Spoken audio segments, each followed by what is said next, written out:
Berjumpa kita sekali lagi ya. Dah ada 42 orang peserta. Jadi kita teruskan kita punya kursus hari ini bagi slot yang kedua, iaitu pembinaan skor penskoran. Okey, dipersilakan Dr. Zahari.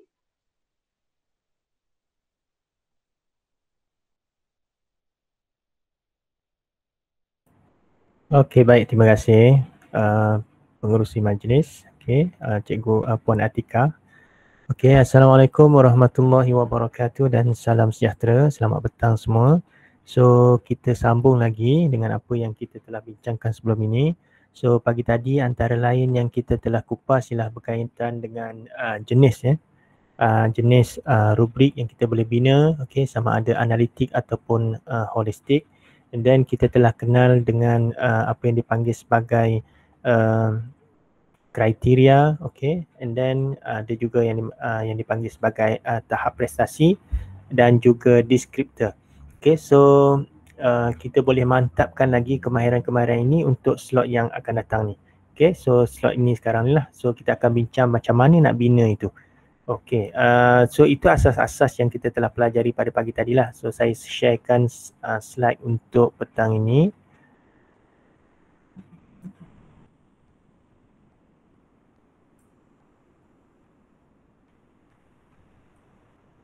Okay, sebentar ya. Semua dah makan ke belum ni?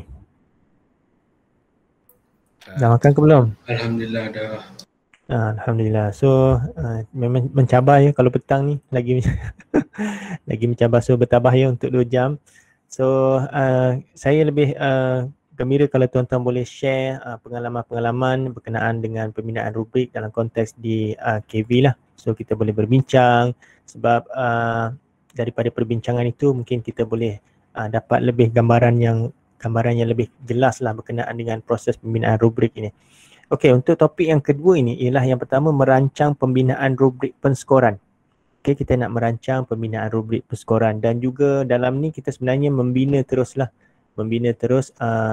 rubrik penskoran berkenaan. Okey, so seperti yang saya nyatakan sebelum ini, okey, dia bermula daripada hasil pembelajaran, kemudian diterjemahkan ke dalam bentuk apakah kriteria yang dapat mengukur hasil pembelajaran berkenaan. And then seterusnya kita tentukan dari segi tahap prestasi yang kita nak ingini daripada tugasan yang kita laksanakan itu, dan akhir sekali ialah kita kena tulis dari segi dia punya deskriptor. Okey, dan tambahan lagi boleh tambah berkenaan dengan arahan tugasan. Okey, arahan tugasan berkenaan. Dan itu adalah antara step utamalah dalam kita membina rubrik penskoran. Okey. So since tuan-tuan dan puan-puan telah biasa membina rubrik penskoran, okay, dalam konteks di bilik darjah di KV, so mungkin boleh share sedikit bagaimana tuan-tuan dan puan-puan membina rubrik penskoran yang digunakan dalam konteks di institusi masing-masing. Ada siapa-siapa nak share bagaimana membina rubrik penskoran yang digunakan itulah? Adakah berbincang sama rakan ke ataupun telah diberikan oleh bahagian-bahagian tertentu, unit latihan dan sebagainya, ataupun daripada contoh-contoh ke? Boleh share macam mana bina?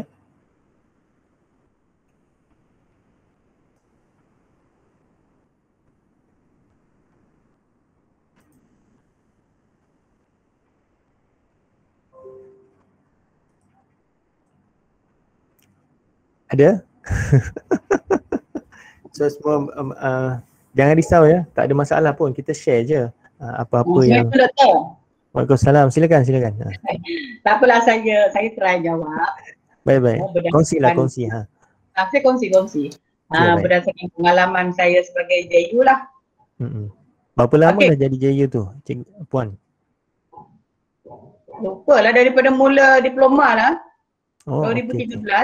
Okey, baik. Okey. Tapi masa tu tak ada surat lantikan lagi, dah 2000 sekarang baru ada surat lantikan. Okey, baik. Okey, silakan. Okey, mula-mula kita tengok dulu hasil pembelajaran kan. Contohnya untuk efektif lah CLO 3 kan. CLO 3 tu efektif lah menguji sikap. Dan di hujung hasil pembelajaran tu dia ada sebut di situ tentang C3, A2.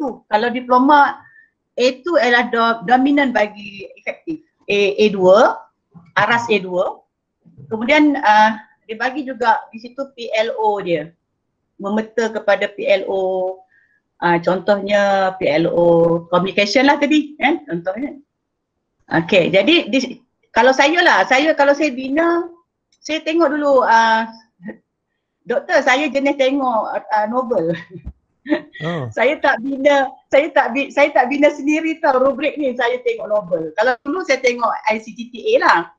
Tapi sekarang novel yang the best lah, yang kita boleh dapat elok daripada novel lah. So saya tengok novel. Bila saya tengok contoh rubrik communication, dia ada communication lisan tau. Sebenarnya rubrik communication lisan dengan komunikasi bertulis. Kalau novel bagilah.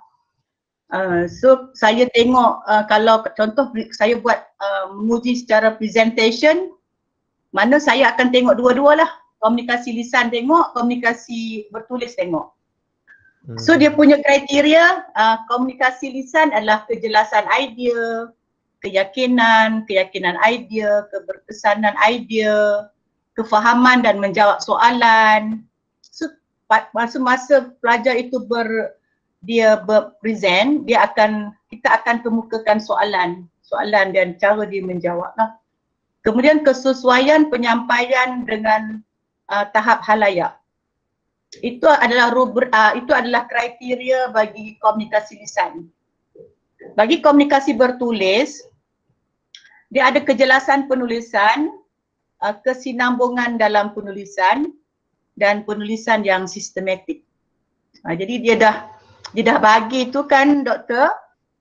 Saya tengok rubrik tu, and then baru saya kemukakan soalan. Soalan mengikut aras A1, A2 dan A3 lah. Saya ambil 3 je doktor. Sebabnya sebab diploma ni dia efektifnya ada, dominan bagi efektif ialah A2. So markah tinggi pada A2 lah, aras A2. Jadi A1 tu markah sikit, A2 markah paling tinggi dan A3 saya kemukakan markah dia lebih kurang A1 lah. Jadi dia punya bentuk bell dia kepada A2 tu lebih tinggi lah. Di situ baru saya kemukakan soalan yang berkaitan dengan rubrik tu. Rubrik tu menjawablah soalan tu sebenarnya. Rubrik itu menjawab soalan itu. Doktor, itu je saya boleh bagi respon doktor. Orang lain lagi hebat doktor, saya tak tahu. Saya tak tahulah saya ni betul ke tak betul ni. Okay, doktor, terima kasih. Baik, terima kasih Puan Rosmawati atas perkongsiannya. Okey, itu kaedah yang digunakan di institusi Puan Rosmawati lah. So institusi lain macam mana pula? Mungkin KB Seling River ke, ataupun KB Lebuh Catur ke, KB Taiping ke, mungkin ada kaedah yang tersendiri dalam membina rubrik tu. Mungkin boleh di-share?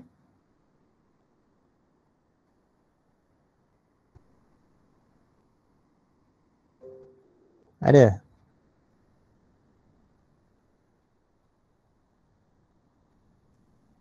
Okey, mungkin semua senyap je kan? Okey, tak apalah. So, terima kasih Puan Rosmawati atas perkongsian. So, dia tidak ada betul salah lah. Maknanya yang penting apa kriteria yang kita bina itu dia selari dengan hasil pembelajaran, okey, dan juga deskriptor yang kita tulis tu jelas menggambarkan kriteria berkenaan dan ianya menyokong untuk kita menaksir hasil pembelajaran terhadap pelajar itu. So itu lebih, yang itu je lah yang penting. Selari ataupun tak selari dengan hasil pembelajaran tu. So nak guna strategi macam mana pun yang penting tak ada masalah. Nak bina rubrik dulu baru dia punya tugasan pun tak ada masalah. Okay, tapi yang penting jangan dah bina tugasan baru bina rubrik itu. Itu bermasalah jugalah. So maknanya biarlah bina bersama-sama di awal dan dikongsikan dengan para pelajar kita. Sebab bila kita kongsikan pelajar-pelajar kepada pelajar, so dia sepatutnya dia boleh gunakan rubrik itu untuk mengetahui kualiti yang macam mana yang dia nak, yang kita nak sebagai seorang pensyarah. Okey, kualiti yang macam mana dia nak skor, dapat A dan sebagainya. So itu membantu dia, okey, dalam dia punya pelaksanaan tugasan itu. Okey, so kita tengok pendekatan dalam membina rubrik. Terima kasih Puan Rosmawati ya. So ada dua pendekatan dalam membina rubrik. Ini menurut Brookhart lah. Okey, atas bawah dan juga bawah atas. Okey, top down dan juga bottom up. Okey, so mana-mana satu yang sesuai, yang suit dengan tuan-tuan dan puan-puan, so terpulang boleh gunakan. Nak gunakan yang atas bawah pun boleh, bawah atas pun tak ada masalah. Yang penting kita tahu bila nak gunakannya. Bila nak gunakannya. Contoh, kalau untuk atas bawah ni sesuai bagi konsep atau kemahiran yang baru hendak diperkenalkan kepada pelajar. Okey, yang baru hendak diperkenalkan kepada pelajar kita. So maknanya topik yang barulah. So kita kenalkan, so tugasan dia yang kita nak beri kepada pelajar itu, so mungkin lebih sesuai untuk menggunakan atas bawah. Okey, walau bagaimanapun tidak ada masalah kalau kita nak gunakan bawah atas juga. Okey, yang penting kita ada, kalau contoh bawah atas kita tahu bila nak gunakannya. Contohnya sesuai bagi konsep atau kemahiran yang pelajar telah kuasai, okey. Sebab di sini apa yang ditekankan oleh Brookhart ialah dia nak kita punya pelajar bersama-sama kita membina rubrik penskoran berkenaan. That's why apa yang dikatakan oleh Brookhart dalam bukunya yang saya tunjukkan pagi tadi, okey, dia menyatakan bahawa untuk yang bawah atas ini kita bersama-sama pelajar. Tentukan kriteria dia, tentukan level of performance dia, tentukan dari segi dia punya deskriptornya. That's why dia kata mesti pelajar telah menguasai topik berkenaan. So bawah atas. Oleh bagaimanapun terpulanglah mana-mana satu yang kita lebih dekat di hati. Kata macam tu kan, dekat di hati yang mana satu yang nak dibina itu tak ada masalah, gunakan kaedah yang mana. Contoh, okay, langkah pendekatan atas bawah. So langkah pendekatan atas ke bawah ialah senaraikan kriteria prestasi terbaik bagi mewakili hasil pembelajaran yang hendak diukur. So maknanya di atas ini dia mesti bermula dengan hasil pembelajaran. Hasil pembelajaran. So daripada hasil pembelajaran ni kita tentukanlah dia punya tugasan dia apa, and then daripada situ kita tentukan okey apakah kriteria prestasi yang terbaik, okey, yang mewakili kita punya hasil pembelajaran berkenaan. So seperti yang saya katakan tadi dan tunjukkan pagi tadi, okey. So apa yang kita perlu lakukan ialah kita kena senaraikan apa kriteria yang mungkin yang mewakili kita punya hasil pembelajaran itu. Kan? So daripada senarai kriteria tersebut mungkin ada kriteria yang tidak begitu penting ataupun tidak penting ataupun tidak berkait langsung dengan hasil pembelajaran kita. So kalau tidak berkaitan kita kena gugurkanlah kerana dia tidak menggambarkan bila pelajar mencapai hasil pembelajaran ini dia tidak terlibat dengan kriteria berkenaan. Okey. So contoh, apakah kriteria prestasi terbaik bagi hasil pembelajaran ini? Okey, bagi hasil pembelajaran ini apa kriteria terbaik dia? So kita dah outlinekan contohnya ada 13. Pada permulaannya ada 13. And then kita mungkin merge apa dia kriteria-kriteria yang mungkin boleh dikategorikan dalam satu kategori yang sama. Mungkin kita boleh dapat 4, 3, itu sudah memadai. Okay, itu sudah memadai. So susun kriteria sama ada secara analitik ataupun holistik. Okay, susun secara analitik ataupun holistik. So terpulang nak yang mana satu yang berminat di hati. Okay, so sebab kita analitik ada kekuatan dia dan juga ada kelemahan dia. Begitu juga dengan holistik pun ada kekuatan dan juga kelemahan dia ikut apa keperluan kita. And then tulis deskriptor bagi setiap tahap prestasi dan kriteria tersebut. Tuliskan dia punya deskriptor bagi setiap tahap prestasi dan kriteria tersebut. So ini adalah cadangan yang diberikan oleh Brookhart, langkah pendekatan atas ke bawah. Maknanya di peringkat permulaan tu kita tidak ada gambaran berkenaan dengan apa kriteria ini.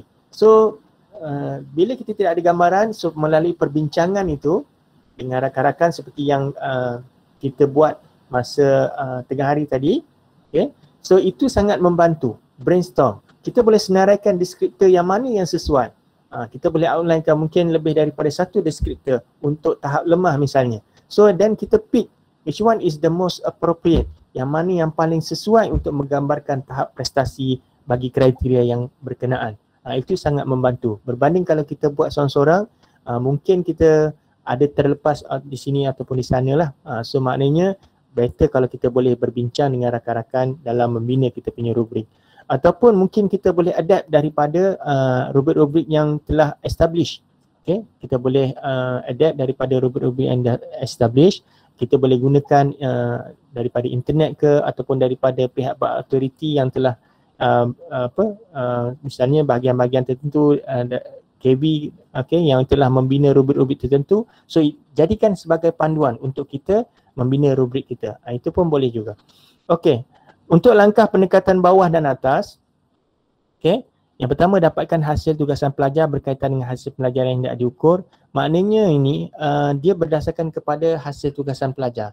Kita kumpulkan yang sebelum-sebelum ini, tahun-tahun sebelum yang tersebut. Katalah sekarang ni kita nak gunakan rubrik berkenaan. So kita berdasarkan kepada tugasan-tugasan yang pernah dilaksanakan oleh pelajar berkaitan dengan hasil pembelajaran yang tersebut. Kita kumpulkan dia, klusterkan dia mengikut tahap prestasi. Cemerlang, sederhana, lemah. Daripada situ kita tuliskan penjelasan bagi setiap hasil tugasan mengapa ia dikategorikan mengikut tahap prestasi tersebut. Lemah kenapa? Yang ni lemah kerana contohnya lukisan kan, kita kumpulkan dia kepada 3 kategori. Cemerlang, sederhana dan juga lemah. So lemah ni mungkin dari segi color dia. Penggunaan warna dia tak seimbang ke, ataupun mungkin tidak memenuhi dia punya kriteria topik yang dibincangkan ataupun tema dia. So itu adalah dia punya penjelasan itu. So bandingkan penjelasan tersebut dan kenal pasti kriteria yang sepadan. Daripada penjelasan itu mungkin kita boleh tengok yang ini adalah berkait dengan apa? Warna, kekemasan, contohnya kreativiti, kemudian apa lagi? Penggunaan ruang, penggunaan warna. Mungkin itu semua bila kita gabungkan dia akan dapat kriteria-kriteria yang tertentu yang sesuai untuk tugasan kita.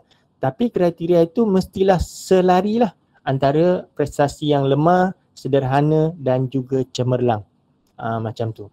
Tak bolehlah yang lemah tu kriteria dia lain, kemudian yang sederhana kriteria dia lain dan juga yang cemerlang pula kriteria dia lain. So maknanya kriteria yang merentasi ketiga-tiga tahap prestasi yang kita peroleh itu. Dan tuliskan deskriptor bagi setiap kriteria yang telah dikenal pasti.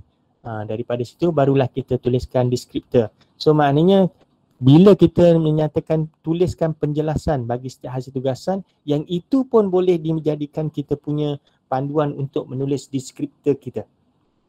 Contohnya yang lemah tadi, kenapa lemah? Penggunaan ruang yang tidak sistematik ke, tidak kreatif ke dan sebagainya, yang itu boleh dimasukkan dalam deskriptor untuk misalnya kreativiti, contohnya kriteria kreativiti. So dari situ daripada yang ini kita dapatlah lebih mudahlah berbanding dengan yang bottom up ataupun daripada atas ke bawah tadi, sebab ini ada panduan hasil tugasan itu. Namun demikian bergantung juga hasil tugasan ini macam mana. Kalau kualitinya tidak memenuhi, kalau kualitinya tidak memenuhi, maka kita punya pengkategorian kepada 3 itu, cemerlang, sederhana dan lemah itu dia mungkin sedikit kesasarlah, bukan kualiti yang sebenar, macam tu. So maknanya kita kena tengok lagi dari segi kualiti ataupun tahap prestasi dari segi hasil tugasan yang dihasilkan oleh pelajar itu. Ini saya telah kongsikan sebelum ini sewaktu pembinaan JSPB bengkel yang berlangsung pada bulan 8 tempoh hari. Cuma kali ini saya masukkan kembali dia punya rubrik bersama kriteria, tahap prestasi dan juga deskriptor untuk tuan-tuan dan puan-puan kritik dia. Untuk tuan-tuan dan puan-puan kritik dia, di samping tuan-tuan dan puan-puan dapat tengok dia punya step bagaimana kita nak bina rubrik secara analitik dan juga holistik, saya nak tuan-tuan dan puan-puan kritik dari segi kriteria dia, dari segi deskriptor dia, macam tu. Kalau bolehlah, saya tak ada masalah. So jadi akan boleh saya baiki lagi rubrik berkenaan. Macam tu. Dalam rubrik analitik, prestasi dinilai secara berasingan bagi setiap kriteria. So guru menilai sejauh mana murid mencapai satu kriteria bagi tugasan dan membezakan antara prestasi yang memenuhi kriteria dengan prestasi yang tidak memenuhi kriteria. Langkah seterusnya ialah dengan menentukan perbezaan tahap prestasi yang sesuai untuk digunakan bagi setiap kriteria. So contoh kalau kriteria A, apakah tahap prestasi dia? Lemah, sederhana, tinggi ataupun skor 1, 2, 3, 4 dan 5. So bergantung kepada kita atas keperluan kita nak guna untuk apa. Kalau untuk analitik ini lebih sesuai, kita gunakan untuk memberikan maklum balas kepada para pelajar kita lah, untuk tujuan formatif. Bila kita tunjukkan kriteria dan juga deskripsinya kepada pelajar, so sekurang-kurangnya dia tahu dia berada di tahap yang mana. Okey. Sebagai contoh, kriteria yang hendak dinilai ialah kontak mata seorang murid dengan audiens semasa membuat persembahan. Okey. Yang ini kita dah bicarakan tadi kan. Okey, kontak mata. Sepanjang masa menatap wajah audiens, itu satu yang agak maksudnya yang agak ekstrim lah. Okey, ataupun tidak melihat langsung audiens, itu pun sama. So tetapi ikut keperluan kita lah. Ikut keperluan kita macam mana bila kita membina satu rubrik tu, ikut konteks kita. Kalau kita memang nak ekstrim seperti itu, so tidak ada masalah pada saya lah. Tetapi sebaiknya normally macam mana? Normally para pelajar kita ni macam mana? So of course lah, contohnya kalau kontak mata ni mungkin ada yang kita sendiri pun kalau tengok komputer contohnya kan, kita tak terus menerus contoh 2-3 jam untuk tengok komputer ni. Okay, mungkin kita kejap tengok tempat lain, tengok belakang, tengok bawah dan sebagainya. So adakah itu satu yang normal bila kita mengharapkan pelajar sewaktu persembahan itu dia menatap wajah audiens di sepanjang persembahan tersebut? Macam tu. So itu kita fikir dari segi relevannya. Okay.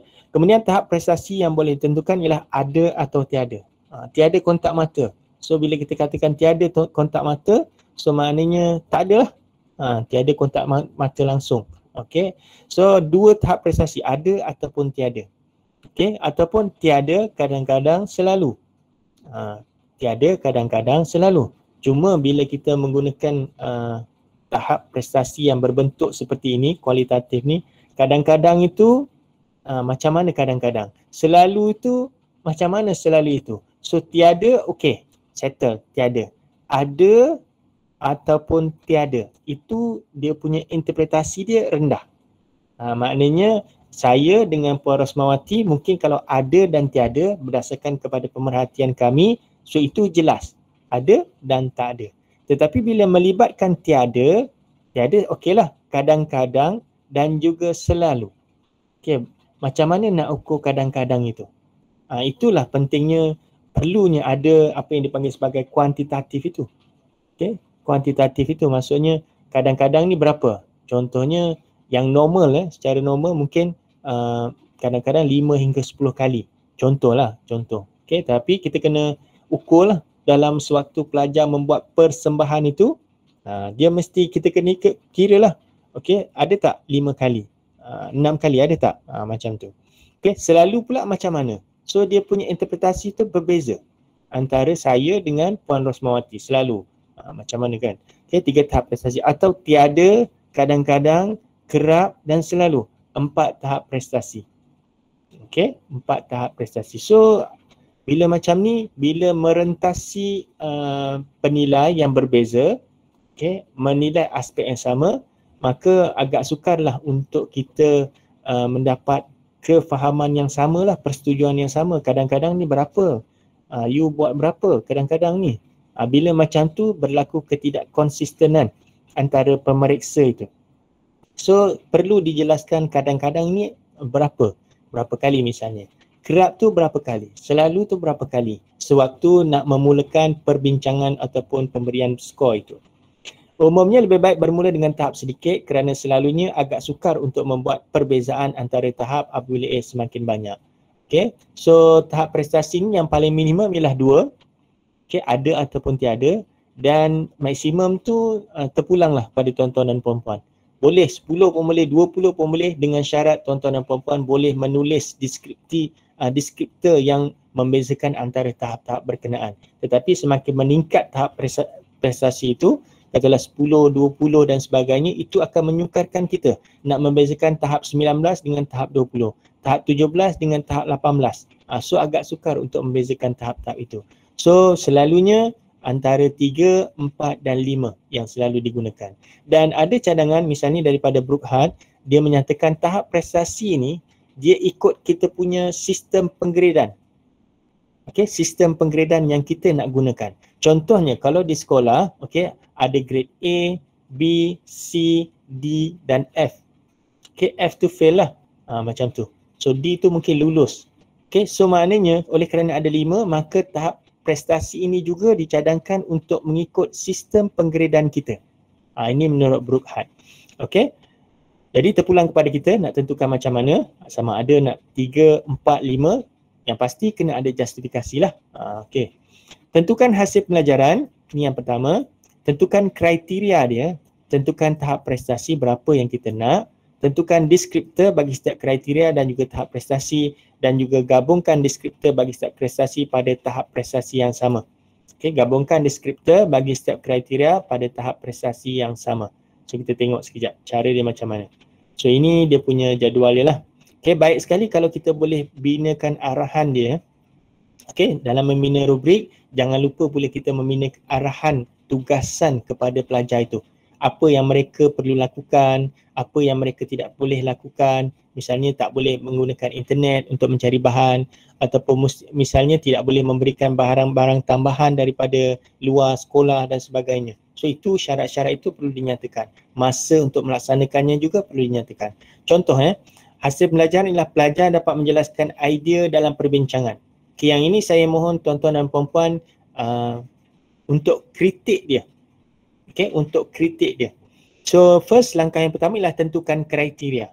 Kontak mata, kejelasan suara, motivasi, rumusan dan juga isi kandungan. Pelajar dapat menjelaskan idea dalam perbincangan. Okay, bila menjelaskan idea dalam perbincangan ini, okay, menjelaskan idea dalam perbincangan, apakah assessment task ataupun tugasan pentaksiran yang sesuai untuk menjelaskan idea ni pada pandangan tuan-tuan dan puan-puan? Menjelaskan idea. Apakah assessment task dia? Ada cadangan? Presentation. Okay, presentation. Selain daripada itu ada lagi tak? Selain daripada presentation. Menjelaskan idea. Menjelaskan idea. Laporan boleh tak, Doktor? Okey. Boleh juga menjelaskan idea dalam perbincangan. Laporan tu maknanya ada perbincangan dia. Contoh kalau kita buat thesis kan, dia ada bab yang kelima ataupun bab perbincangan itu. So waktu itu dia boleh menjelaskan idea dia. Okey. So bagus. So boleh juga apa yang dipanggil sebagai laporannya. Lagi tak? Dalam sesi soal jawab, Doktor? Sesi soal jawab, okey. Sesuai ke tidak? Menjelaskan idea dalam perbincangan, okey. So soal jawab. Okey. Ada lagi? Mungkin perbahasan ke? Perbahasan, okey. So nampaknya tuan-tuan dan puan-puan tak ada masalah sebenarnya untuk menentukan dari segi apa task pentaksiran yang sesuai perbahasan ya. Okey. Lagi? Okey. So daripada sini, ya. Folio. Folio, okey. Folio boleh, folio. Folio macam mana nak menjelaskan idea? Tulisan jugalah kan? Okey. Okey. So antara ni 1, 2, 3, 4, 5 ni, mana yang paling sesuai pada pandangan tuan-tuan dan puan-puan? Sesuai ni maksud ini dia pembinaan rubrik untuk ujian lisan kan? Ya, okey, betul. So kalau ujian lisan, mana tu secara verbal kan. Jadi kalau macam dari segi folio ni tu penulisan, laporan penulisan kan. Betul. Okey. Jadi kalau lisan ni rasanya lah pendapat saya perbahasan, betul. Okay. Soal jawab, presentation macam tu. Okey, bagus. Terima kasih. Sebab contoh ni pembinaan rubrik analitik bagi ujian lisan. Saya cuma nak dapatkan pandangan jika diberi hasil pembelajaran ini menjelaskan idea dalam perbincangan kalau tidak ada topik ni. Okey, apakah kaedah pentaksiran yang sesuai untuk tuan-tuan dan puan-puan untuk laksanakan. So di sini telah disenaraikanlah kalau untuk hasil pelajaran ini. Okey, sahaja. Tetapi kalau kita tengok tajuk ini ialah ujian lisan. So maknanya ujian lisan maknanya melibatkan lisan lah. Tetapi kalau tidak ada ujian lisan ini, so hasil pelajaran ini sesuai diukur dengan apa? So langkah yang pertama kita boleh senaraikan apa kaedah pentaksiran yang sesuai untuk menjelaskan idea dalam perbincangan itu. So seterusnya ialah kita pilih yang paling sesuai. Yang paling sesuai. Yang mana satu? Menjelaskan idea dalam perbincangan. Perbahasan mudah tak untuk menjelaskan idea? Adakah dia berbincang ataupun macam mana? Perbahasan lebih sesuai. Okay. So di sini sebab dia perbincangan, maknanya dalam bentuk grouping. So kat situ bila memberi idea ada berlaku perbahasan lah di situ antara calon dalam group. Bagus. Okay, terima kasih Puan. So betul lah. So maknanya itu. Doktor, saya rasa temu bual pun boleh juga doktor. Temu bual pun boleh, okay. So kita nyatakan temu bual, okay. So ini temu bual, okay.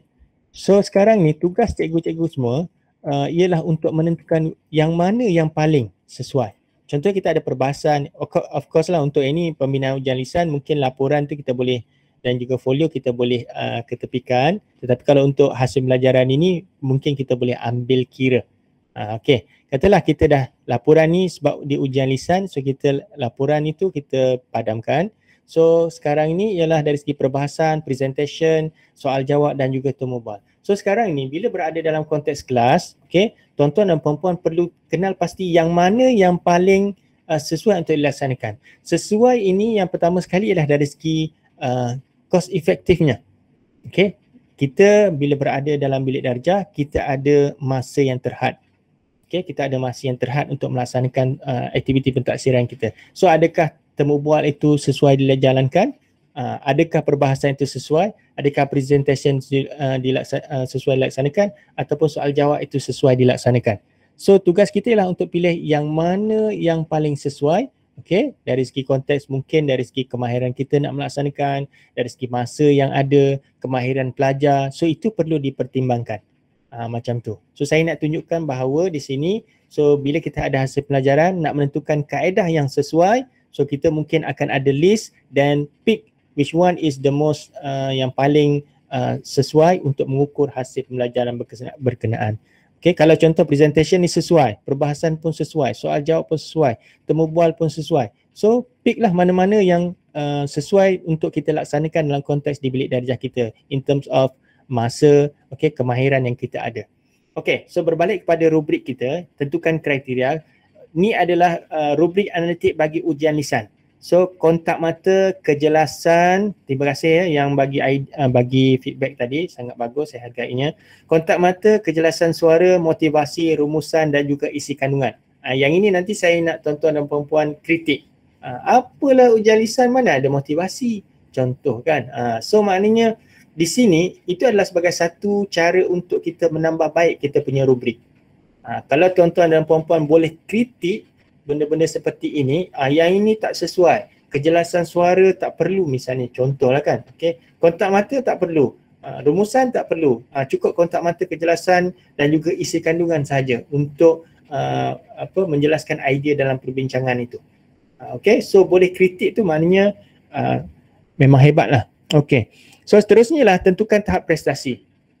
Okay, tentukan tahap prestasi. So di sini ada 4. Okay, ada 4 iaitu cemerlang, baik, sederhana dan juga lemah. Okay, so tapi terpulang kepada tuan-tuan dan puan-puan ikut keperluan. Selalunya mulakan dengan yang sedikit dulu. Okay, selalunya kalau saya mulakan dengan 3 dulu.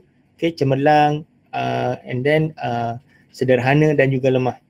Okay, so selepas itu mungkin kita nak kembangkan dia menjadi 4 ke ataupun 5 ke pun boleh.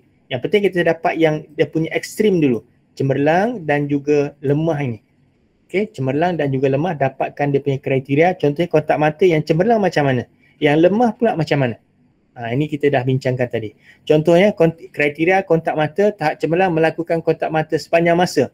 Contoh ni kan. So itu saya nak tuan-tuan dan puan-puan kritik. Okay, selepas nanti. Tahap baik, kerap melakukan kontak mata. So how kerap is kerap? How kerap is kerap? Ini kan, ini dipanggil sebagai interpretatif ataupun interpretasi kerap ni. Okay, and then tahap sederhana, kadang-kadang melakukan kontak mata. Okay, dan juga tahap lemah ialah tiada kontak mata ataupun jarang-jarang. Ini macam cerita P. Ramlee kan, kadang-kadang, jarang-jarang. Itu sangat mengkonfuskan lah. Mungkin saya punya kadang-kadang lain dengan Cikgu Fatur Rahman. Okay. And then yang seterusnya ialah gabungkan deskriptor bagi setiap kriteria pada tahap prestasi yang sama. So rujuk jadual 11. Ini contohnya. Okay. Kontak mata yang lemah, jarang ataupun tidak pernah melakukan kontak mata, kadang-kadang melakukan kontak mata, kerap melakukan kontak mata, melakukan kontak mata sepanjang masa. Okay. Kejelasan suara, suara tidak jelas, suara kadang-kadang jelas, suara agak jelas, suara sentiasa jelas. So saya hargai kalau tuan-tuan dan puan-puan boleh kritik dia yang katalah kejelasan suara. So tak sesuai lah, suara tidak jelas, suara kadang-kadang jelas, apa ni kan. Yang paling sesuai, yang lebih sesuai ialah apa? Contoh macam tu.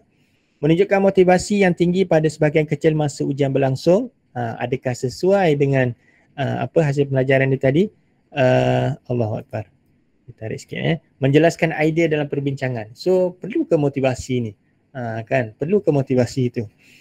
Menunjukkan motivasi yang tinggi pada sebahagian masa ujian berlangsung, menunjukkan motivasi yang tinggi hampir keseluruhan masa ujian berlangsung, menunjukkan motivasi yang tinggi sepanjang ujian berlangsung. Okay. Kalau kita tengok di sini, dia menceritakan benda yang sama. Okay. Menunjukkan motivasi. Okay. Sama ada tinggi ke, sepanjang masa ke, itu dia punya syarat dia. Ataupun tidak ke, ataupun sebahagian kecil ke. Rumusan terdapat lebih daripada 4 kesilapan semasa membuat rumusan. Terdapat 3 hingga 4 kesilapan semasa membuat rumusan. Tapi tak jelas kesilapan apa sebenarnya kan. Okay. Terdapat 1 atau 2 kesilapan semasa membuat rumusan. Kesilapan apa? Itu yang tak jelas tu. Rumusan yang dibuat adalah tepat. Okay. Nanti saya nak tuan-tuan dan puan-puan kritik dia. Isi kandungan pula. Isi kandungan tidak selari dengan topik. Okay. Tajuk perbincangan berkenaan lah. Okay, sebahagian kecil isi kandungan selari dengan topik, sebahagian besar isi kandungan selari dengan topik dan juga isi kandungan selari dengan topik. Okey, saya buka kepada cadangan penambahbaikan untuk kriteria ni. Kontak mata, is it okay? Ada pandangan? Untuk hasil pelajarannya ialah menjelaskan idea dalam perbincangan. Perlu ke kontak mata? Tak apa, kita bincang. Jangan risau.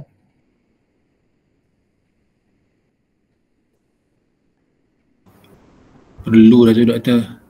Cantik lah tu yang doktor buat tu. Tak ada nak komen lah. Ini, okey, baik. Terima kasih. Tapi saya percaya ada yang tak kena dengan rubrik ni. Okey, tak apa. Mungkin ada kawan-kawan yang boleh bagikan pandangan.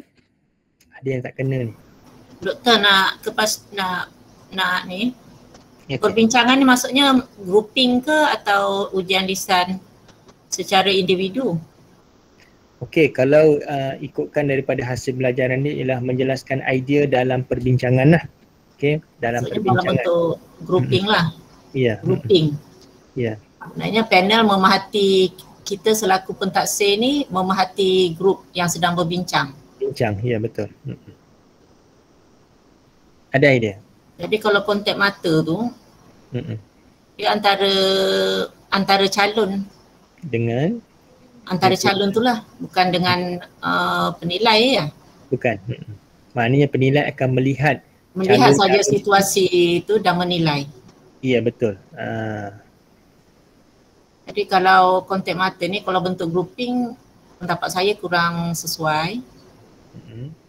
Kecuali kalau secara individu antara pemeriksa dengan calon perseorangan. Okay, one to one lah. Okay. Kalau one to one dia sesuai. Okay, baik. Okay, lain daripada itu ada lagi? Okay, kejelasan suara,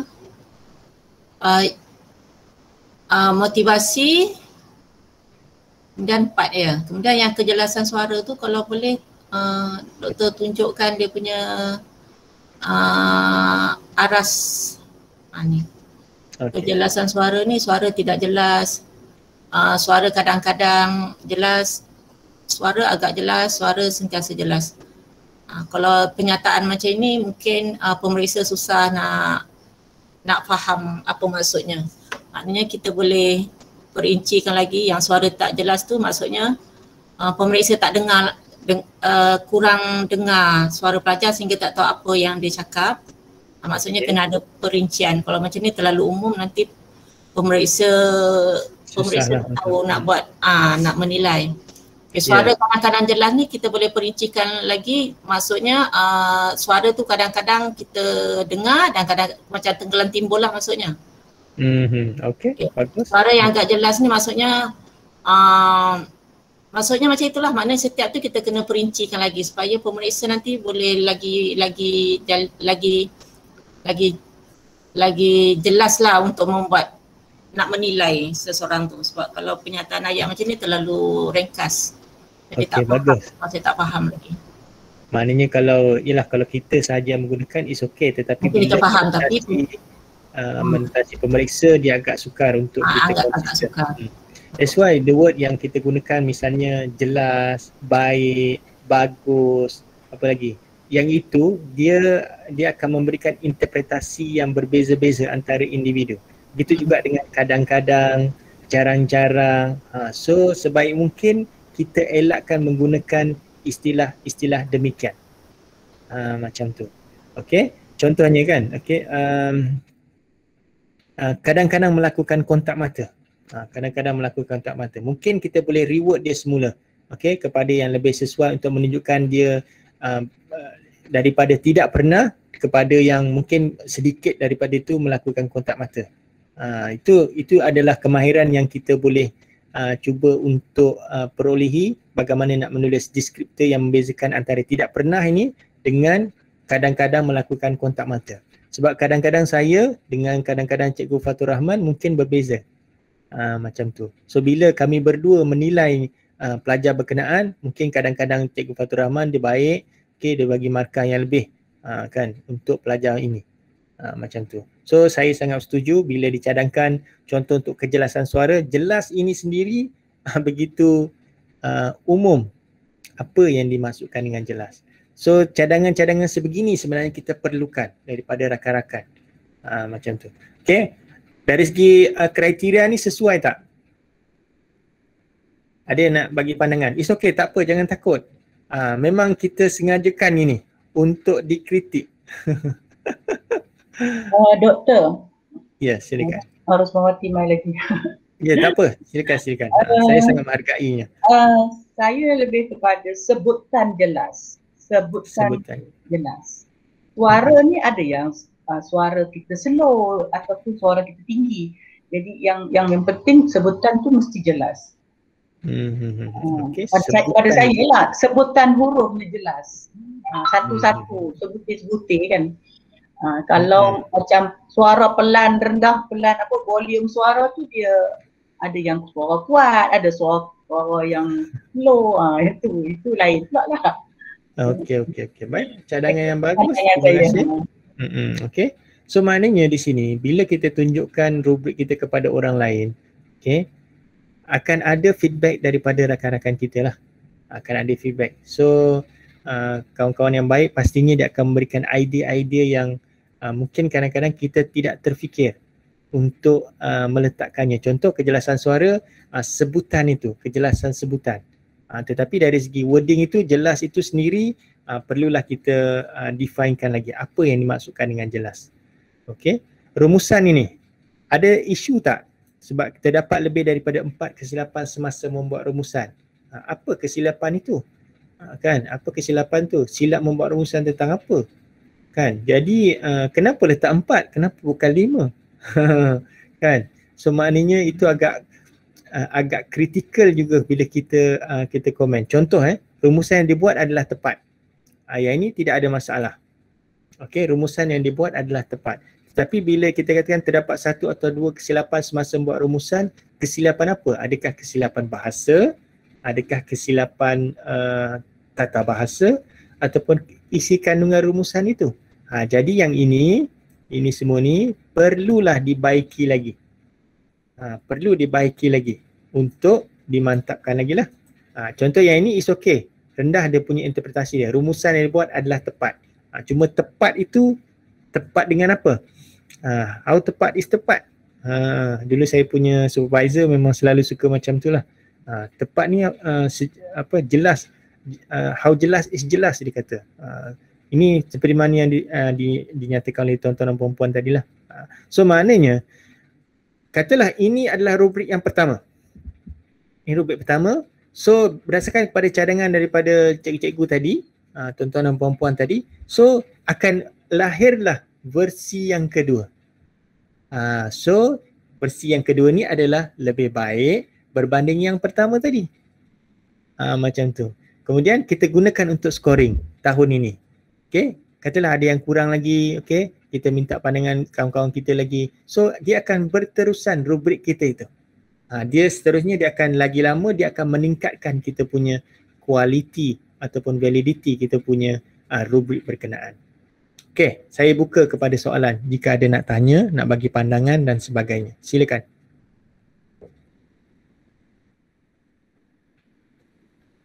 Okay, Assalamualaikum Doktor.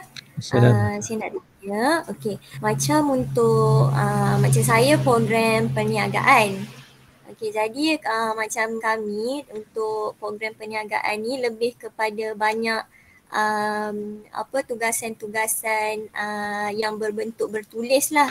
Okay, jadi kebanyakan lah maksudnya fahaman-fahaman dulu ataupun apa yang kami amalkan sebelum ni adalah okay, contohlah katakan kalau kami mendapat katakan satu task. Okay, katakan task tu dia bagi hasil pembelajaran. Okay, contohnya jap saya bacakan contoh kalau ni okay, katakan melaksanakan platform e-dagang untuk memenuhi perniagaan dalam talian yang berkesan. Okey, jadi kalau kat sini dia letakkanlah melaksanakan platform e-dagang. Maksudnya kalau yang saya faham dekat sinilah dia lebih kepada kita nak membangunkan platform untuk online ataupun e-dagang e-commerce tadi. Okey, tetapi macam yang kami contoh sebelum kami nak buat rubrik ni adalah kami kena tengok dulu kat situ dia A2 PLO 5. Maksudnya tak fokus lagi kepada hasil pembelajaran tu tetapi macam kami lebih fokus kepada yang dalam kurungan tu. Contoh A2 aras apa, lepas tu PLO tu adalah kemahiran apa. Okey, contohlah kalau macam ni.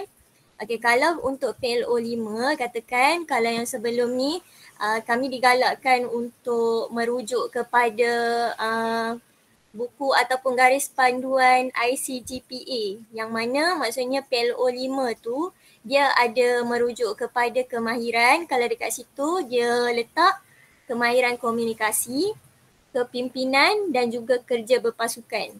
Okey, jadi dekat sini dia dah ada 3 kemahiran kat situ. Sedangkan hasil pembelajaran tu adalah matlamat dia adalah student kena tahu cara nak buat platform e-dagang tadi, tempat satu tapak untuk e-dagang. Okey, tapi dalam untuk nak buat rubrik tadi macam mana nak kata dekat dalam rubrik tadi kami macam sebelum ni fahaman kami adalah kami kena fokus dulu kepada kemahiran tu, bukan kepada membina platform e-dagang tu. Jadi kalau macam ni lah, kalau dalam kes macam ni sebenarnya patutnya adakah kami perlu mengabaikan kemahiran-kemahiran yang di belakang tadi, kemahiran berkomunikasi, kepimpinan dan juga kerja berpasukan. Sedangkan maksudnya macam ni lah, dalam tugasan tu dia kena buat laman e-dagang. Bila pelajar tu dia dah buat laman e-dagang tersebut, dia dapatlah mencapai hasil pembelajaran tu. Tetapi bila dia dah buat tu, dia tak adalah buat berkomunikasi dengan kita.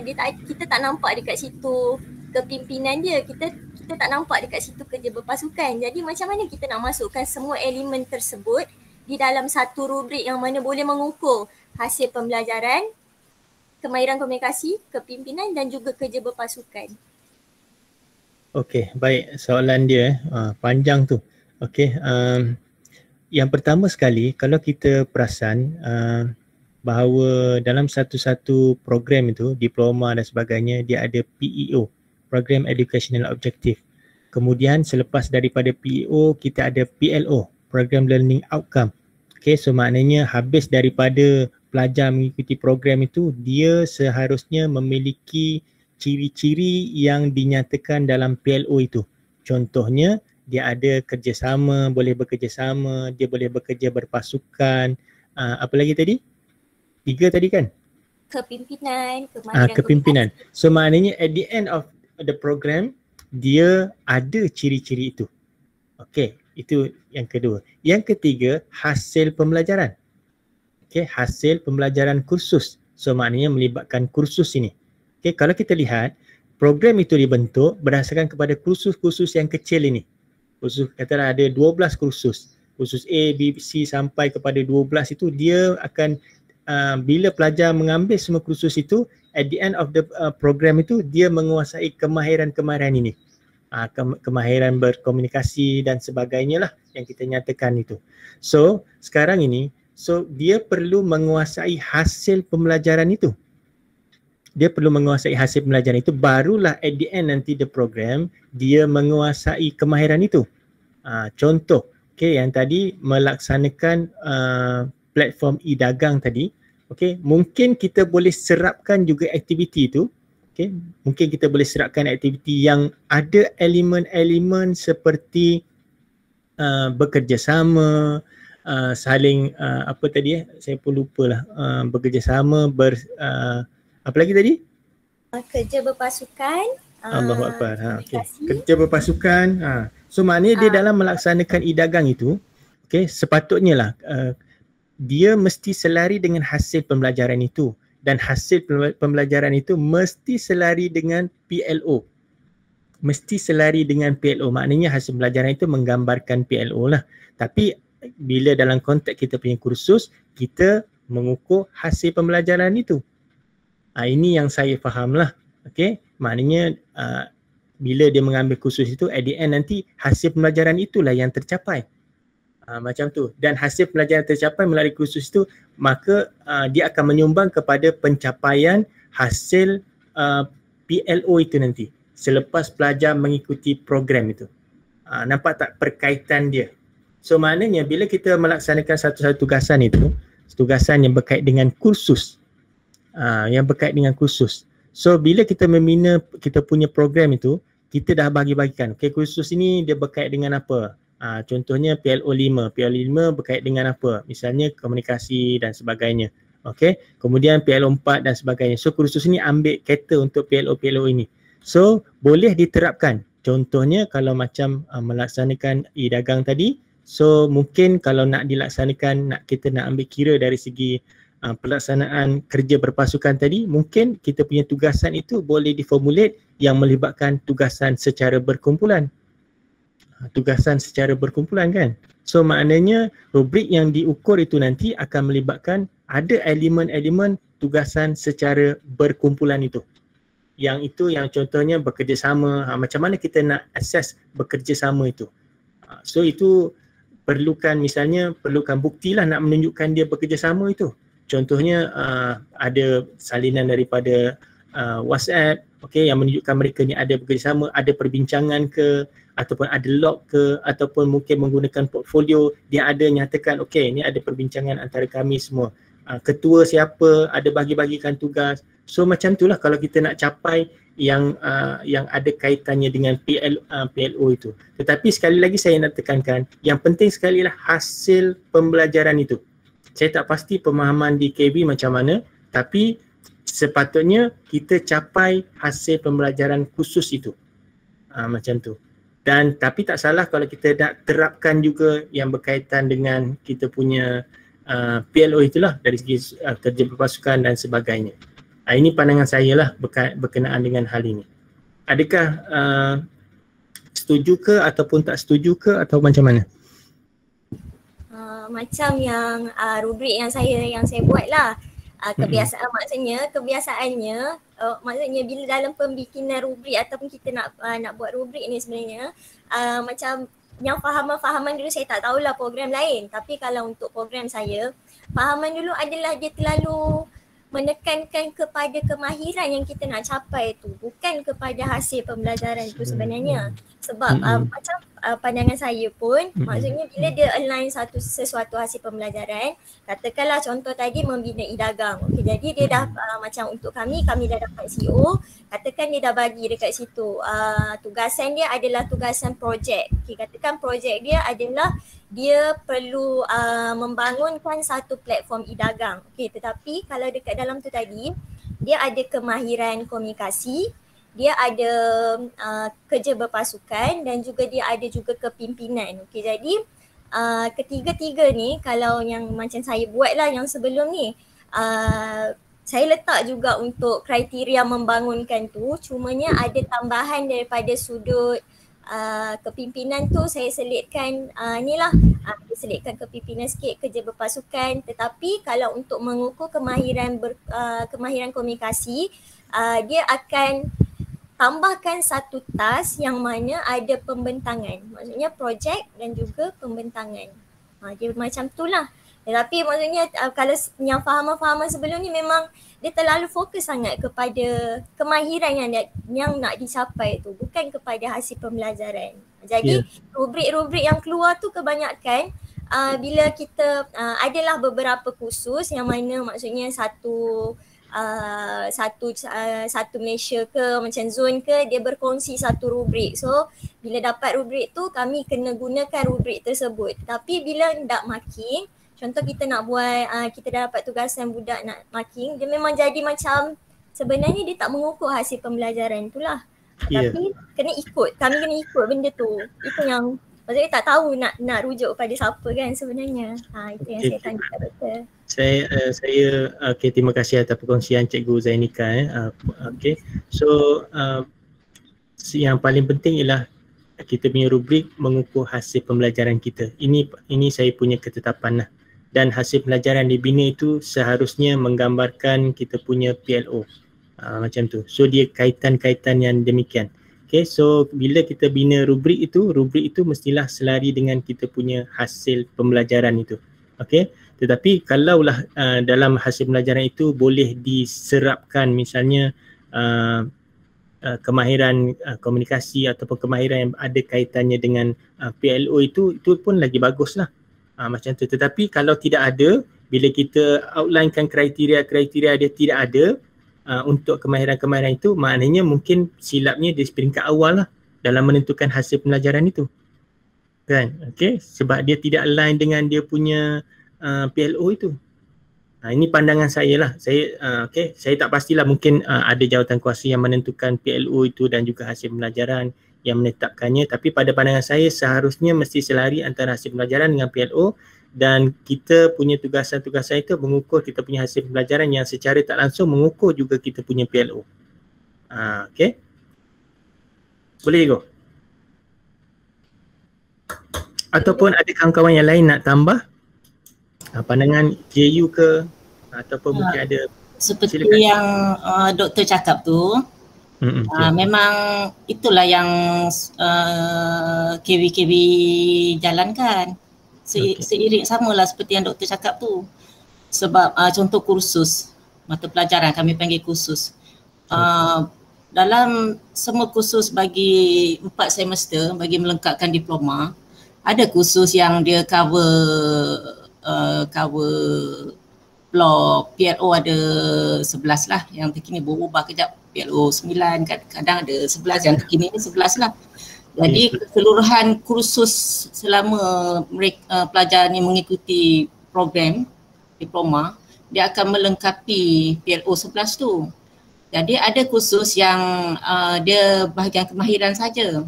Ada kursus yang cover bahagian efektif. Ada kursus juga yang cover efektif dan juga kemahiran, dua-dua sekali. Jadi kalau kursus tu PLO dia punya hasil pembelajaran dia kemahiran saja, kita akur ikut kursus tu. Macam contoh-contoh kursus yang bahagian pengurusan, contoh macam OSH. Dia banyak presentation, jadi dia banyak efektif. Okay, jadi yang bahagian efektif ni, jadi kita buat soalan tu berdasarkan pada hasil pembelajaran tadi. Jadi mungkin masuk Zainika ni, mungkin dia fikir setiap kursus mesti ada juga bahagian nilai-nilai efektif. Mungkin itu agaknya kot. Mungkin maksud Zainika tadi mesti ada kemahiran. Contoh yang dikata bina platform untuk buat apa tadi, platform nak buat something tu kan. Tapi pada masa yang sama macam mana nak nilai dari segi nilai kemahiran efektif tadi. Macam tu. Itu mungkin masuk mungkin lah agaknya pemahaman saya apa yang Zainal cakap tadi, dia ingat mungkin mesti ada dua-dua. Mesti ada dalam satu kursus mesti complete dari segi efektifnya, kemahirannya mungkin. Jadi dia bukan semua kursus tu complete dari segi kemahiran dan juga dari segi kognitif tadi, kemahiran. Dia maksudnya dalam satu kursus tu ada yang kemahiran je dia cover. Dia punya hasil pembelajaran nak kemahiran je yang dapat. Ada kursus yang ada dua-dua sekali, efektif dan juga kemahiran. Ada yang efektif saja, ada yang dua-dua sekali tadi. Jadi keseluruhan habis program diploma tu nanti complete lah PLO 11 tadi. Dia boleh cover dari segi efektifnya, semualah complete lah tu tadi. Jadi macam yang doktor cakap tadi, mesti kita ikut hasil pembelajaran setiap kursus tu. Itu memang kita kena ikut tu. Kalau dia nak kemahiran je, kemahiran je kita ikut PLO tu. Ikut PLO tu yang macam doktor cakap. At the end nanti dia punya objektifnya semua PLO tercapai. Okey, terima kasih Puan Samsiah ya. Daripada mana ya Puan Samsiah? KB mana? KB Seni River. Okey, Seni River. Okey, baik-baik. Terima kasih atas pandangan yang diberikan. So Doktor, bagi pandangan sikit tu. Silakan Puan Rosmawati. Pandangan sikit Mal. Okey, tadi adik apa tadi? Zanita itu efektif ke? Efektif sebab memeta kepada PLO 5 yang baru Okey, kemahiran komunikasi, kepimpinan dan kerja berpasukan. So Zita kena rujuk rubrik kemahiran komunikasi bertulis. Yang kedua kepimpinan, yang ketiga kerja berpasukan. Rubrik bertulis, kesinambungan dalam penulisan yang sistematik. Okey. Kepimpinan, pengetahuan dan pemahaman kepimpinan, anak satu kepimpinan berkesan. Kemudian kerja berpasukan kena nilai membina hubungan baik, peranan bersilih ganti, menghormati dan menerima pendapat. Ini rubrik yang terpaksa kita gunalah yang buat setakat ni doktor, sebab kami tak pandai buat lagi rubrik yang canggih-canggih tu. Jadi kan kami gunakan rubrik ni doktor. Kami gunakan rubrik ni buat masa ni. Itu maksud bukan saya faham yang tu. Maksudnya macam ni. Saya rasa cikgu salah faham kot. Yang saya maksudkan macam ni. Itulah yang masalahnya doktor. Contoh, okey katakan yang sebelum ni bila tugasan macam tak tahulah kalau macam kami Jabatan Perniagaan, saya tak tahu untuk program lain. Tetapi untuk program perniagaan, okey, dia lebih kepada rubrik tu dia jadi umum tau. Contoh katakan tadi, katakan untuk membina platform e-dagang tu dia letak komunikasi kat situ. Okey, katakan komunikasi ada dua, satu lisan, satu bertulis. Okey, jadi bila di rubrik tu dihasilkan, ibarat maksudnya macam ni, dekat tepi dia kriteria dia adalah kemahiran komunikasi bertulis. Okey, jadi dekat dalam dia deskriptor dia tu adalah maksudnya dapat menulis dengan jelas bla bla bla bla bla, maksudnya macam tu. Tetapi maksudnya hasil pembelajaran tadi dia kena membangunkan e-dagang. Maksudnya patutnya dekat situ kriteria dia tu adalah membangunkan e-dagang dengan yang lengkap. Faham tak? Faham tak maksud saya? Maksudnya tak adik. Itu adalah platform assessment dia. Assessment yang anak murid kita buat ialah membangunkan e-dagang. Tetapi penilaian kita ialah berbasiskan kepada kemahiran komunikasi, kepimpinan dan kerja berpasukan. So rubrik ni kita kena ambil rubrik yang telah disediakan dahulu lah. Macam tu. Tapi kerja memang kerja dia buat e-dagang tu. Bukan kita nak bagi markah, dia buat e-dagang, kita bagi kerja e-dagang dia tu. Tak, kita tengok penulisan dia sistematik tak? Penulisan e-dagang dia tu. Macam tu. Itu yang saya faham lah. Doktor, minta maaf doktor lah. Tak apa, tak ada masalah. Sebab saya orang luar daripada KB ni, jadi saya pun tak tahu sistemnya macam mana. Kalau memang betul katalah kita punya hasil pembelajaran kita ialah membangunkan e-dagang. Okey, membangunkan satu platform ataupun satu platform e-dagang lah. Okey, ataupun menjalankan urus niaga dalam satu platform e-dagang. So dia punya hasil pembelajaran ialah menjalankan urus niaga dalam satu platform e-dagang. So kalau dia boleh menjalankan urus niaga, katalah dia masuk Shopee, dia jual itu pada saya dah memadai lah, mencapailah hasil pembelajaran itu. Tetapi bila kita dapat hasil pembelajaran tu, kita kena outlinekan apa kriteria dia. Kalau saya lah, ini saya punya fahaman, so hasil pembelajaran itu sepatutnya dia menggambarkan PLO masing-masing lah. Tetapi kalau katalah dia punya hasil pembelajaran ialah membangunkan platform e-dagang, tetapi aspek yang diukur ialah bukan membangunkan itu, so maknanya saya pada pandangan saya mungkin kena cek lagi hasil pembelajaran itu. Tapi seperti yang Puan Rosmawati katakan tadi, di dalam konteks KV, yang dikehendaki bukanlah platform e-dagang itu, tetapi membangunkan platform e-dagang, tapi aspek yang diukur ialah kemahiran komunikasi, kemahiran kepimpinan dan sebagainya sewaktu membangunkan platform e-dagang itu. Itu yang saya faham. Itu yang saya faham lah. Membangunkan e-dagang tu, semasa membangunkan e-dagang tu, tengok dia kerja berpasukan dia macam mana, kepimpinan dia macam mana, kerja bertulis dia macam mana. So itu mungkin uniknya KV lah. Itu mungkin uniknya KV. Itu yang dikehendaki di sana. Tetapi kalau di peringkat kami, kalau hasil pembelajaran contoh menjustifikasikan hujah yang diberikan, contoh ya, menjustifikasikan hujah yang diberikan. So ini sebenarnya kita kaitkan dengan komunikasi juga. PLO yang berkaitan dengan komunikasi. So of course dia mewakili efektif. A kan, A saya tak ingat A2 ke A3 macam tu lah. So oleh kerana itu, apa yang kami buat ialah kita mengukurlah dari segi dia punya keupayaan untuk membuat justifikasi itu. So kriteria dia mungkin isi kandungan dia.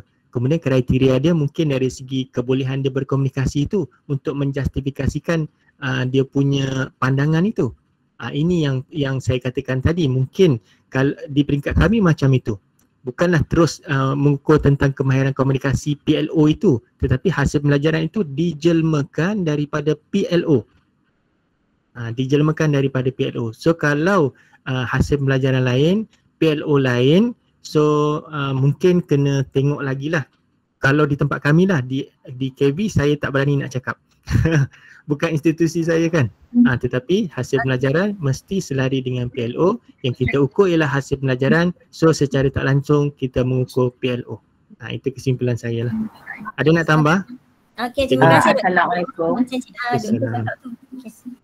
Saya nak tambah sikit lah pasal Nika sebut pasal e-commerce tadi kan. Dia sebab dia e-commerce tu dia PLO 5. PLO 5 tu memang bawah bisnes. Sebelum ni memang kami tertumpu lebih kepada ICGPA tu. Tapi kat sini sebenarnya itu selepas sebab macam KV saya memang dah debating soalan. Sebelum ni memang kami ikut sebiji ICGPA tu. Okey, benda tu sebenarnya tak salah. Memang kita ikut PLO 5 tu, memang kita ikut kepimpinan, komunikasi, menulis, tapi kita kena sesuaikan macam Dr. cakap tadi, sesuaikan dengan konten kita e-commerce-nya. Contohnya komunikasi lisan maksudnya menjelaskan untuk projek tu pembentangan, macam mana saya cakap? Okey, dia menjelaskan tentang e-commerce, penggunaan e-commerce tersebut kan. Okey, kaitkan dengan komunikasi tu, kaitkan dengan e-commerce tu. Jadi kita boleh dapat dua sekaligus lah. Maksudnya kita menilai tu bukannya kita menilai kita punya PLO 5 saja, tapi kita menilai sekali dengan kita punya hasil pembelajaran. Jadi kena kait. Cikgu Nur Hashimah ni memang bisnes jugalah kan? Sebab dulu memang kita kan memang macam tu kan? Itu yang saya tanya tu macam yang lepas kita dah belajar ni pun macam saya pun pandai-pandai sendirilah ubah, saya masukkan tentang yang ada hasil pembelajaran.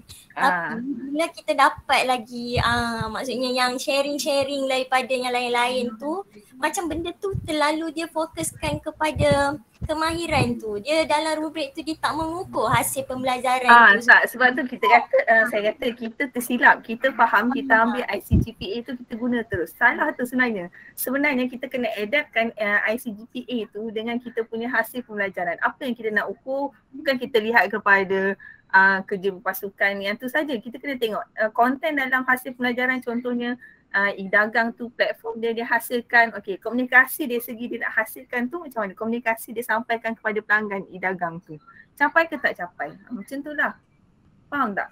Saya faham tu sebab maksudnya macam ni, bila kita dapat benda tu kita nak ubah, tetapi benda tu diturunkan maksudnya daripada satu sumber, maksudnya semua orang pakai benda tu. Jadi bila kita fahaman kita macam ni, bila kita nak ubah tu, maksudnya sebab tu saya tanya kat doktor, maksudnya nak confirmation sama ada yang bila kita ubah, kita pandai-pandai ubah tu takut nanti salah, maksudnya sebab kita tak ikut dengan atas kan, maksudnya macam tu lah.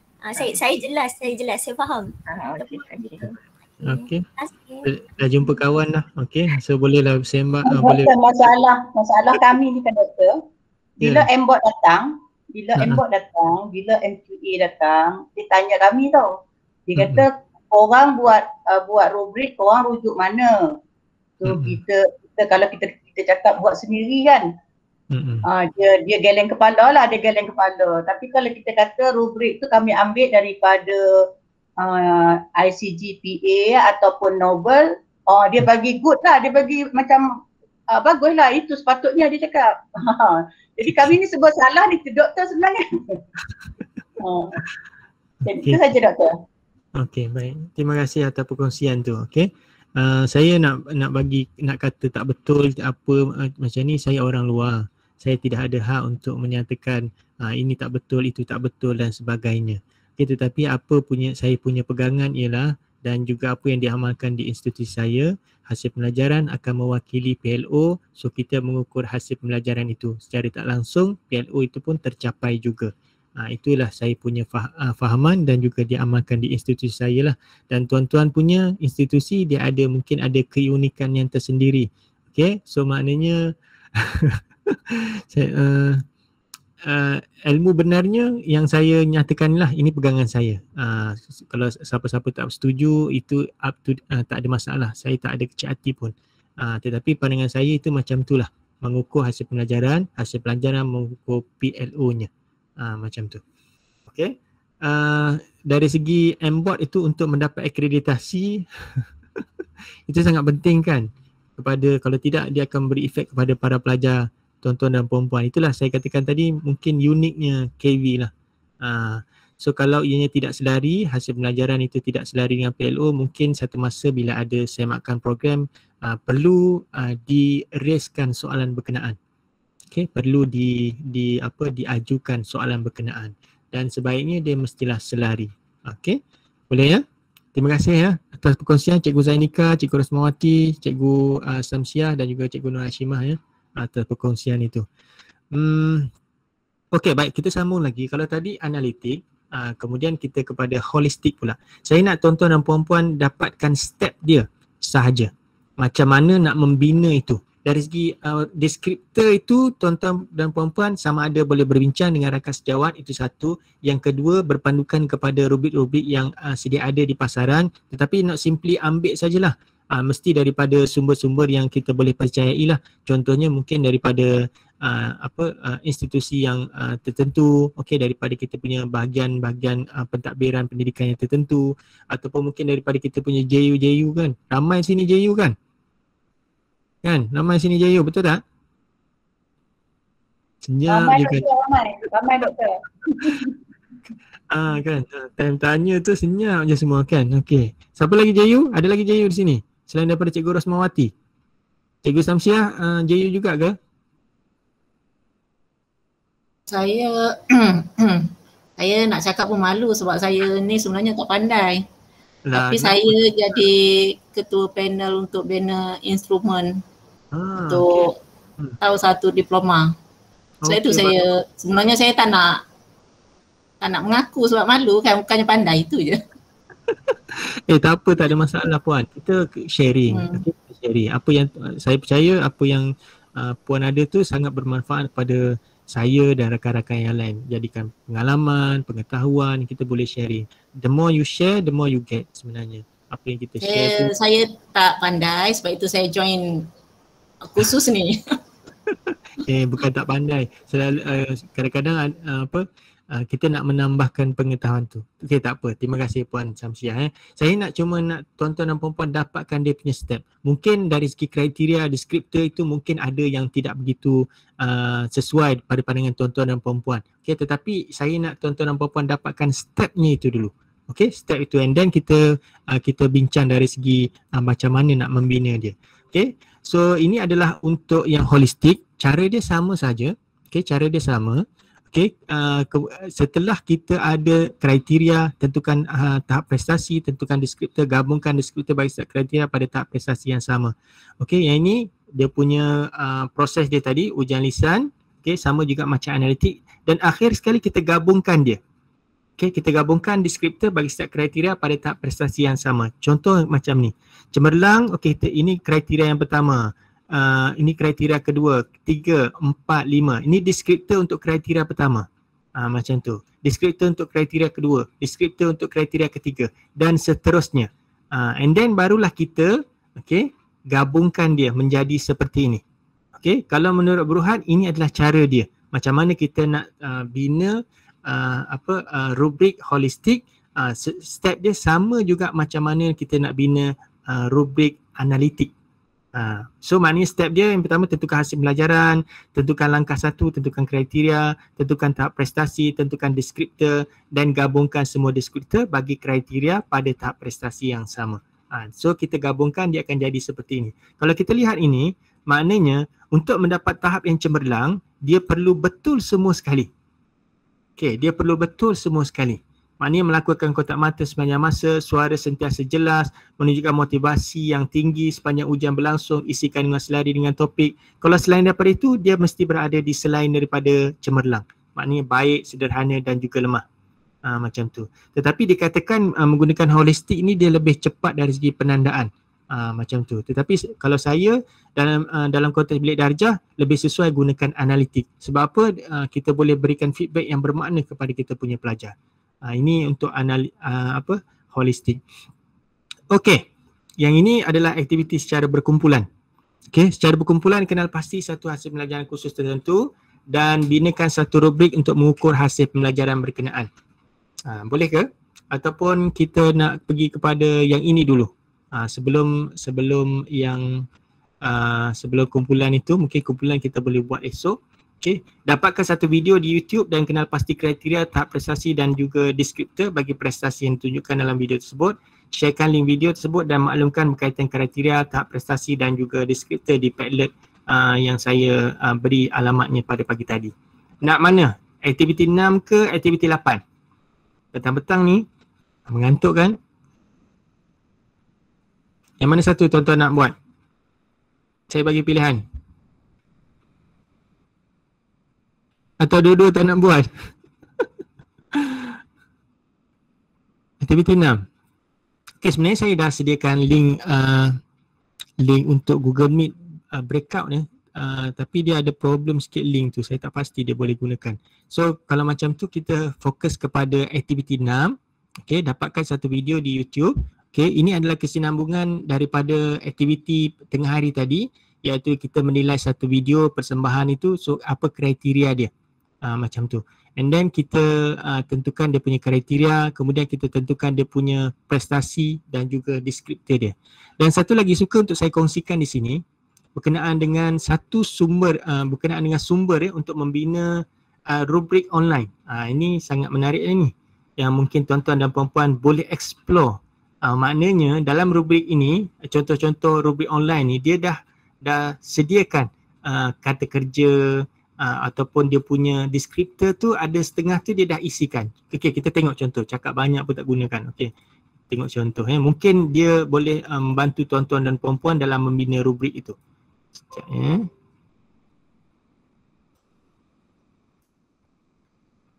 Okey, yang ini free je. Semua free. Okey. Ini adalah Rubista. Okey, tuan-tuan dan puan-puan boleh juga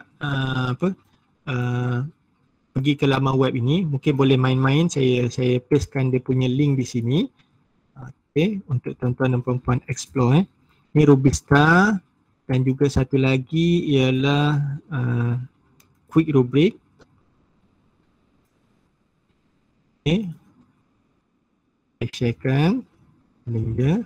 Okay, boleh try explore kedua-duanya. Contoh ya, okay, sekejap. Saya sharekan ni. Okay, sebentar. Okay, quick rubric.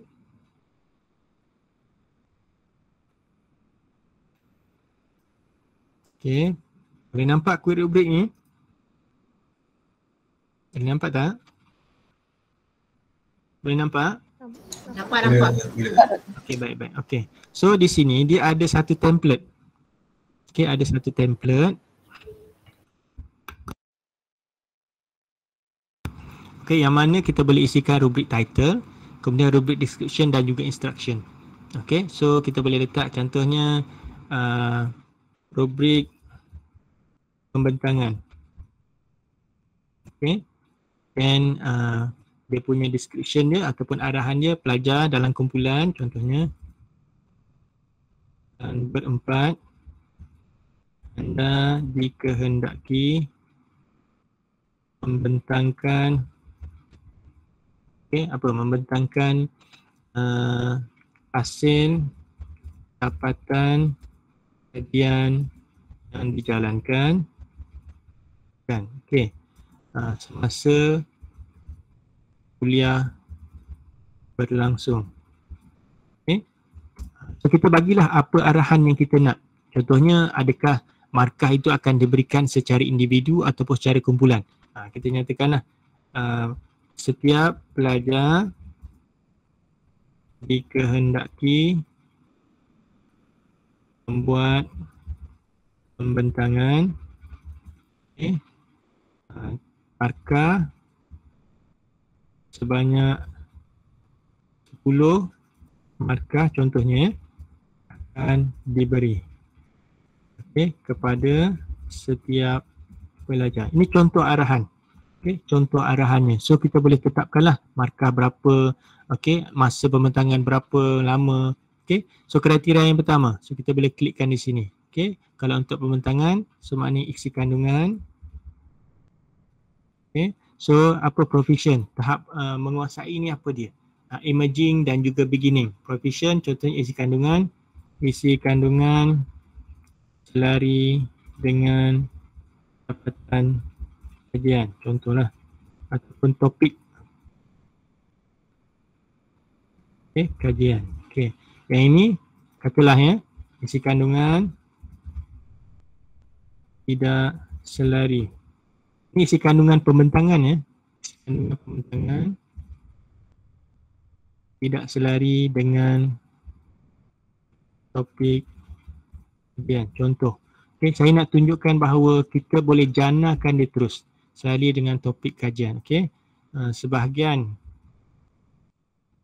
dan isi kandungan selari dengan topik kajian. So macam mana kita nak, katalah kita save. Yang ini kita boleh tambahkan. Kalau kita nak tambah add row contohnya, kita nak tambahkan dia punya row ni, dia akan bertambah. Ataupun add column. Yang ini kita kena tulis secara manual dari segi dia punya descriptor ni. Macam ni. Kalau kita nak 5, katalah add column. So ada 5, 1, 2, 3, 4, 5. Macam tu. Ini kalau kita perlukan point lah. Ini saya tak explore lagi kenapa dia letak 13, 16 dan sebagainya ni. So mungkin tuan-tuan puan-puan boleh explore lagi. Saya baru jumpa je rubrik ni. So mungkin kita boleh explore lagi nanti. Kita buang dia punya ni. Kita nak 3 sahaja. Katalah isi kandungan. Yang kedua, apa lagi kalau pembentangan ialah dari segi keyakinan. Contohlah ya. Keyakinan menunjukkan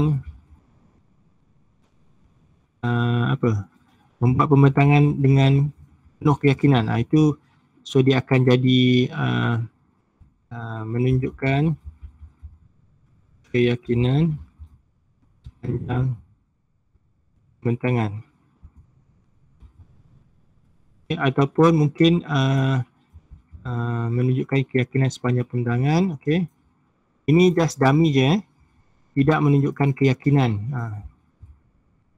Tidak menunjukkan keyakinan sepanjang membuat pembentangan lah. Okay. Ini menunjukkan color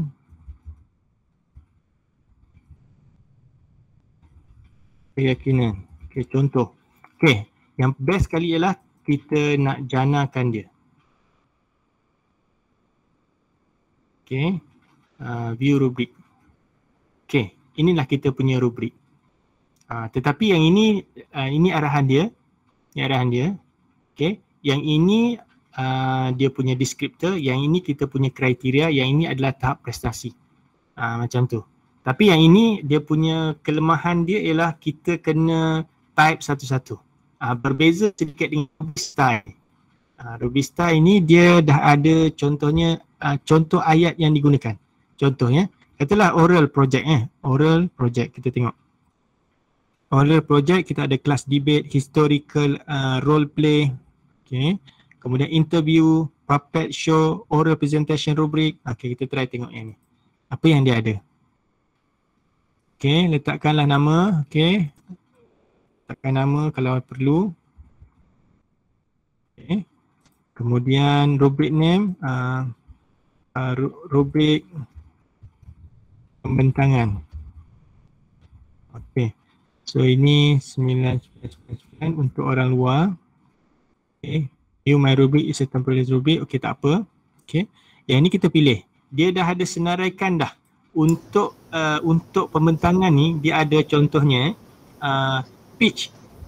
Pitch ni apa kenyaringan ni? Doktor, rasa slide ni tak bertukar ya? Oh, ya ke? You all nampak apa ya? Oh, okey. Saya nampak.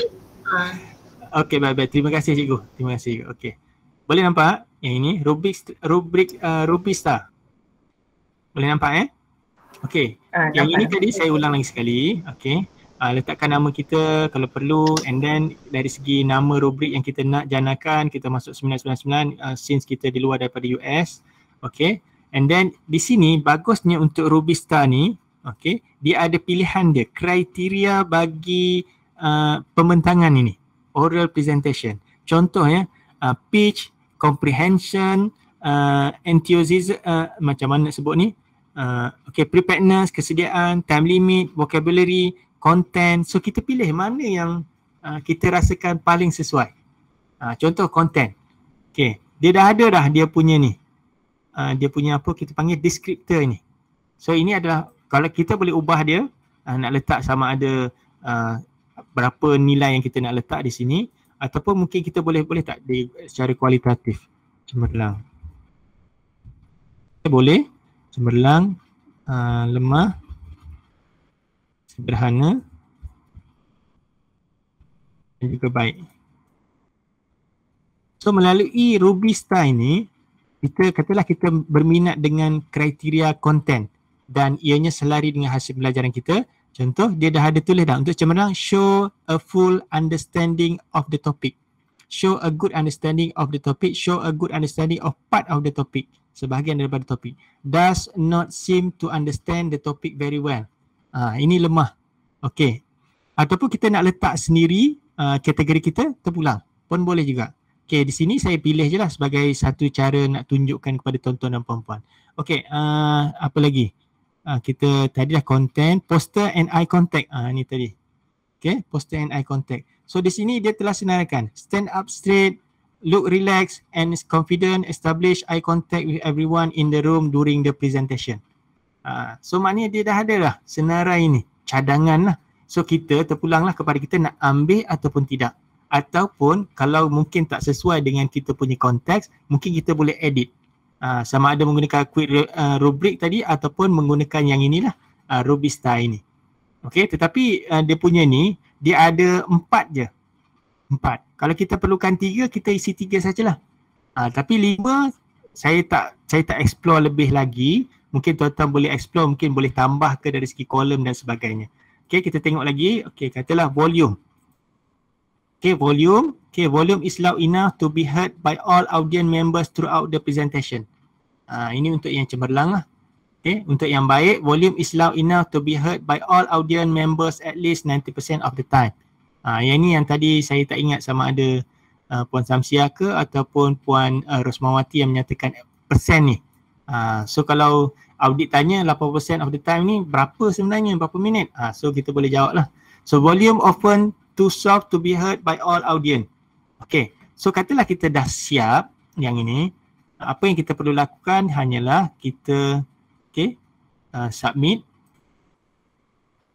Okay, kena isi dulu nama kita. Okay, nama Sahari Supian. Kita tengok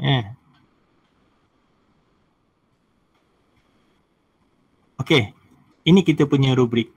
Siap dah. So tak perlu nak fikir-fikir kita punya deskriptor itu. Walau bagaimanapun kita kena sesuaikan dengan konteks kita punya kursus itu. Okey, saya buka kepada soalan jika ada.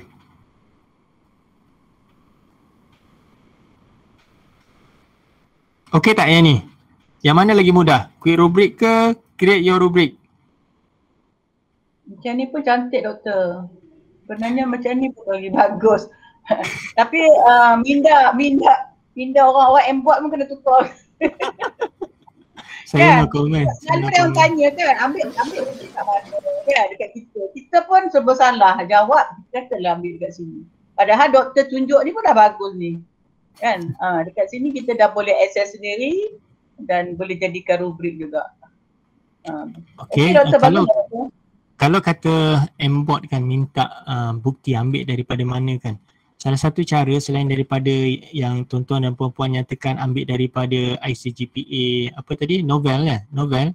Okay, so mungkin satu cara lagi ialah tuan-tuan dan puan-puan boleh minta pakar untuk sahkan rubrik ini. So maknanya tuan-tuan dan puan-puan ada misalnya JU ke contoh kan yang pakar dalam bidang. Kita ada Puan Samsiah tadi, jangan lupa ambil kontak lah. Nanti minta Puan Samsiah sahkan rubrik yang kita gunakan di kelas tu. Itu pun sebagai bukti jugalah. Puan Samsiah adalah ketua pembina instrumen kan. So maknanya itu telah disahkan oleh pakar dalam bidang yang membina rubrik ini.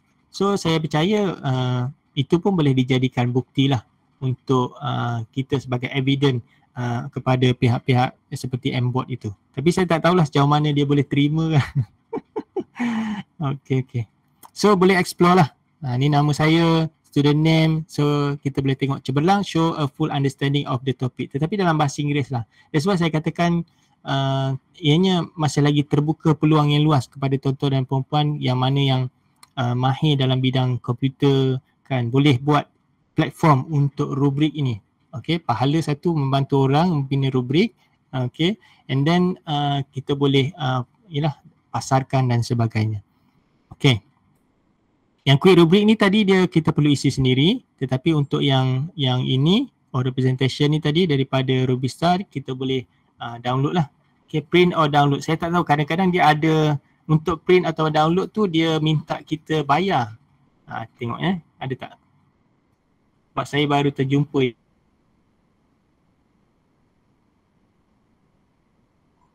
Doktor, saya setujulah dengan doktor buat 3 sudah doktor. Cemerlang, sederhana, lemah. Sebab apa? Bila MBOT datang kan, dia nak tengok evidence budak, dia nak tengok cemerlang, sederhana, lemah. Itu je dia nak tengok. Jadi kita nak buat banyak-banyak pun buat apa kan? Buat letih je kan. Jadi buat 3 dah cantik doktor. Cemerlang, sederhana, lemah. Itu dah cantik je sebenarnya. Okay, so bolehlah explore tuan-tuan dan puan-puan kalau dia sesuai dengan konteks tuan-tuan dan puan-puan lah. So tapi kita kena tengok carefully dari segi, saya rasa dari segi distinguish antara descriptor tu sangat boleh difahami lah. Pada saya boleh sesuai lagi lah. Dia sangat membantu kita. Cuma mungkin kita kena translate dan sebagainya. Okay, so tuan-tuan dan puan-puan, seperti yang saya maklumkan tadi, okay, tugasan boleh gunakan rubrik berkenaan. Okay, kenal pasti satu hasil pembelajaran khusus yang ini berkumpulan kan kita buat esok lah. Since dah 4.11 dah ni kan. Okay. Ataupun nak bersembang-sembang je. Nak berbicara berkenaan dengan konteks ada isu ke berkaitan dengan penggunaan rubrik di KV seperti mana yang dinyatakan oleh cikgu siapa tadi? Zainika, mungkin nak perkongsian ke, ataupun mungkin tuan-tuan dan puan-puan ada lagi medium yang lebih hebat lagi daripada iRubrik ni. Bukan iRubrik, ni dipanggil sebagai Rubista Quick Rubrik. Saya ada lagi satu ya.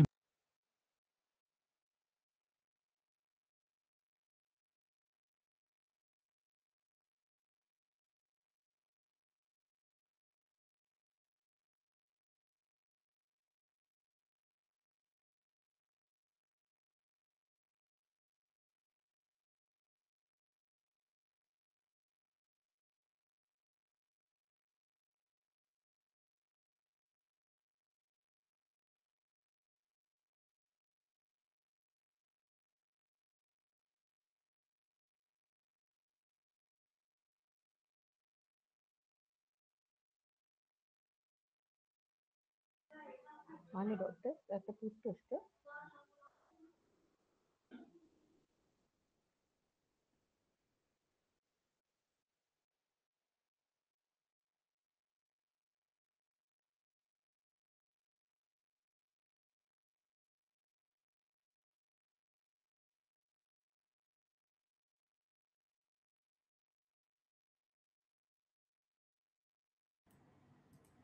Maaf ya, saya terkeluar tadi. Okay. Saya ada satu lagi yang mungkin saya nak kongsikan, platform yang mungkin tuan-tuan dan puan-puan boleh gunakan, iaitu satu lagi lah iRubrik lah. iRubrik. Okay. Di sini rCampus. Okay, kejap saya typekan dan sharekan kepada tuan-tuan dan puan-puan. Okay. Ini rCampus. So ini pun boleh di-explore. So kita boleh search. Okay, kita boleh search mana-mana rubrik yang kita ingini. Okay, contohnya katalah kita nak speaking. Okay, kita type lah speaking. Okay, ataupun katalah presentation. Presentation ada tak? Okay, kita try. Search. Okay, presentation rubrik. So ada satu. Dia ada 94734. Okay, 94,734 rubrik berkaitan dengan presentation. So kalau rajin bolehlah di-explore satu-satu kan. Katalah kita tengok satu apa yang ada di sini. Okay, ini contoh dia. Okay, presentation rubrik. Okay, organisation. So dari segi organisasi, poor audience cannot understand. So ini ada 4. Okay, dia ada 4 dan dia ada descriptor dia. So kita kena tengok satu-satulah. Yang ini kita tak boleh nak edit. Okay, yang ini kita tak boleh nak edit seperti mana yang Rubista dan juga apa yang dipanggil sebagai quick rubrik tadi. Okay, so di sini dah ada dah mekanik, eye contact, elocution. Okay, so kita boleh check. Okay, yang lain pula. Okay. Katalah kita minta presentation yang ni. Mana-manalah kita explore dan kita pilihlah mana-mana yang sesuai dengan keperluan kita. Ini menjadi Doktor try practical, doktor. Apa dia? Rubrik practical. Practical, okey. Practical. Amali. Practical ya. Kita tengok ada tak. Okay. Practical hands on for shampoo. Conditioner, okay, hands on for shampoo, okay, tengok. Single hello, okay, kata yang ni Practical work. Performance of body, student with the application of haircut, okay. Basic 9 section. Itulah kita tengok yang mana-mana satu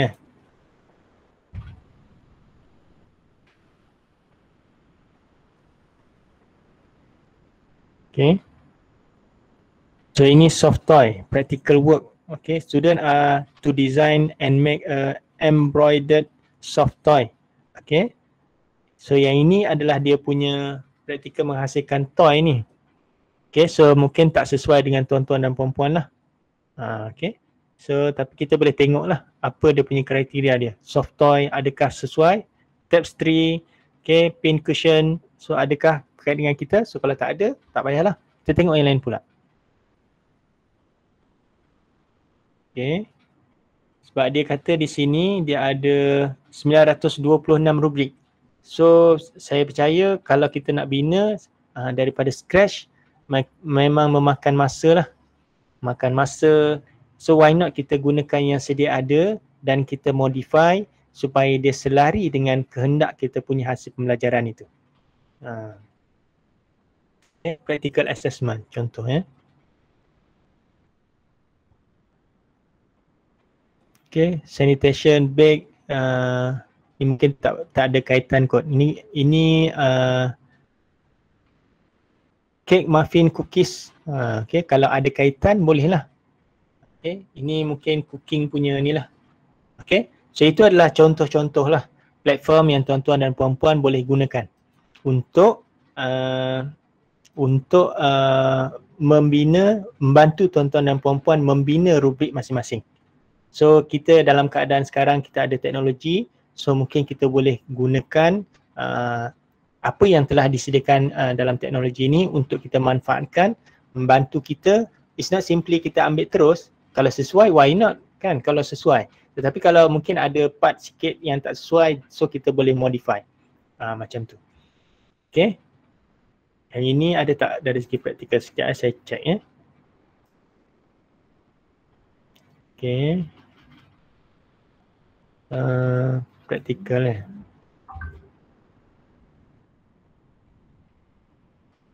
Okay. Kita tengok lagi belakang. Practical oral project, product multimedia science, lab report. Okay.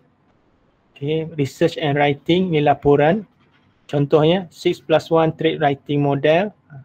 Ada tak practical? Practical tu untuk apa Practical lab ke atau macam mana?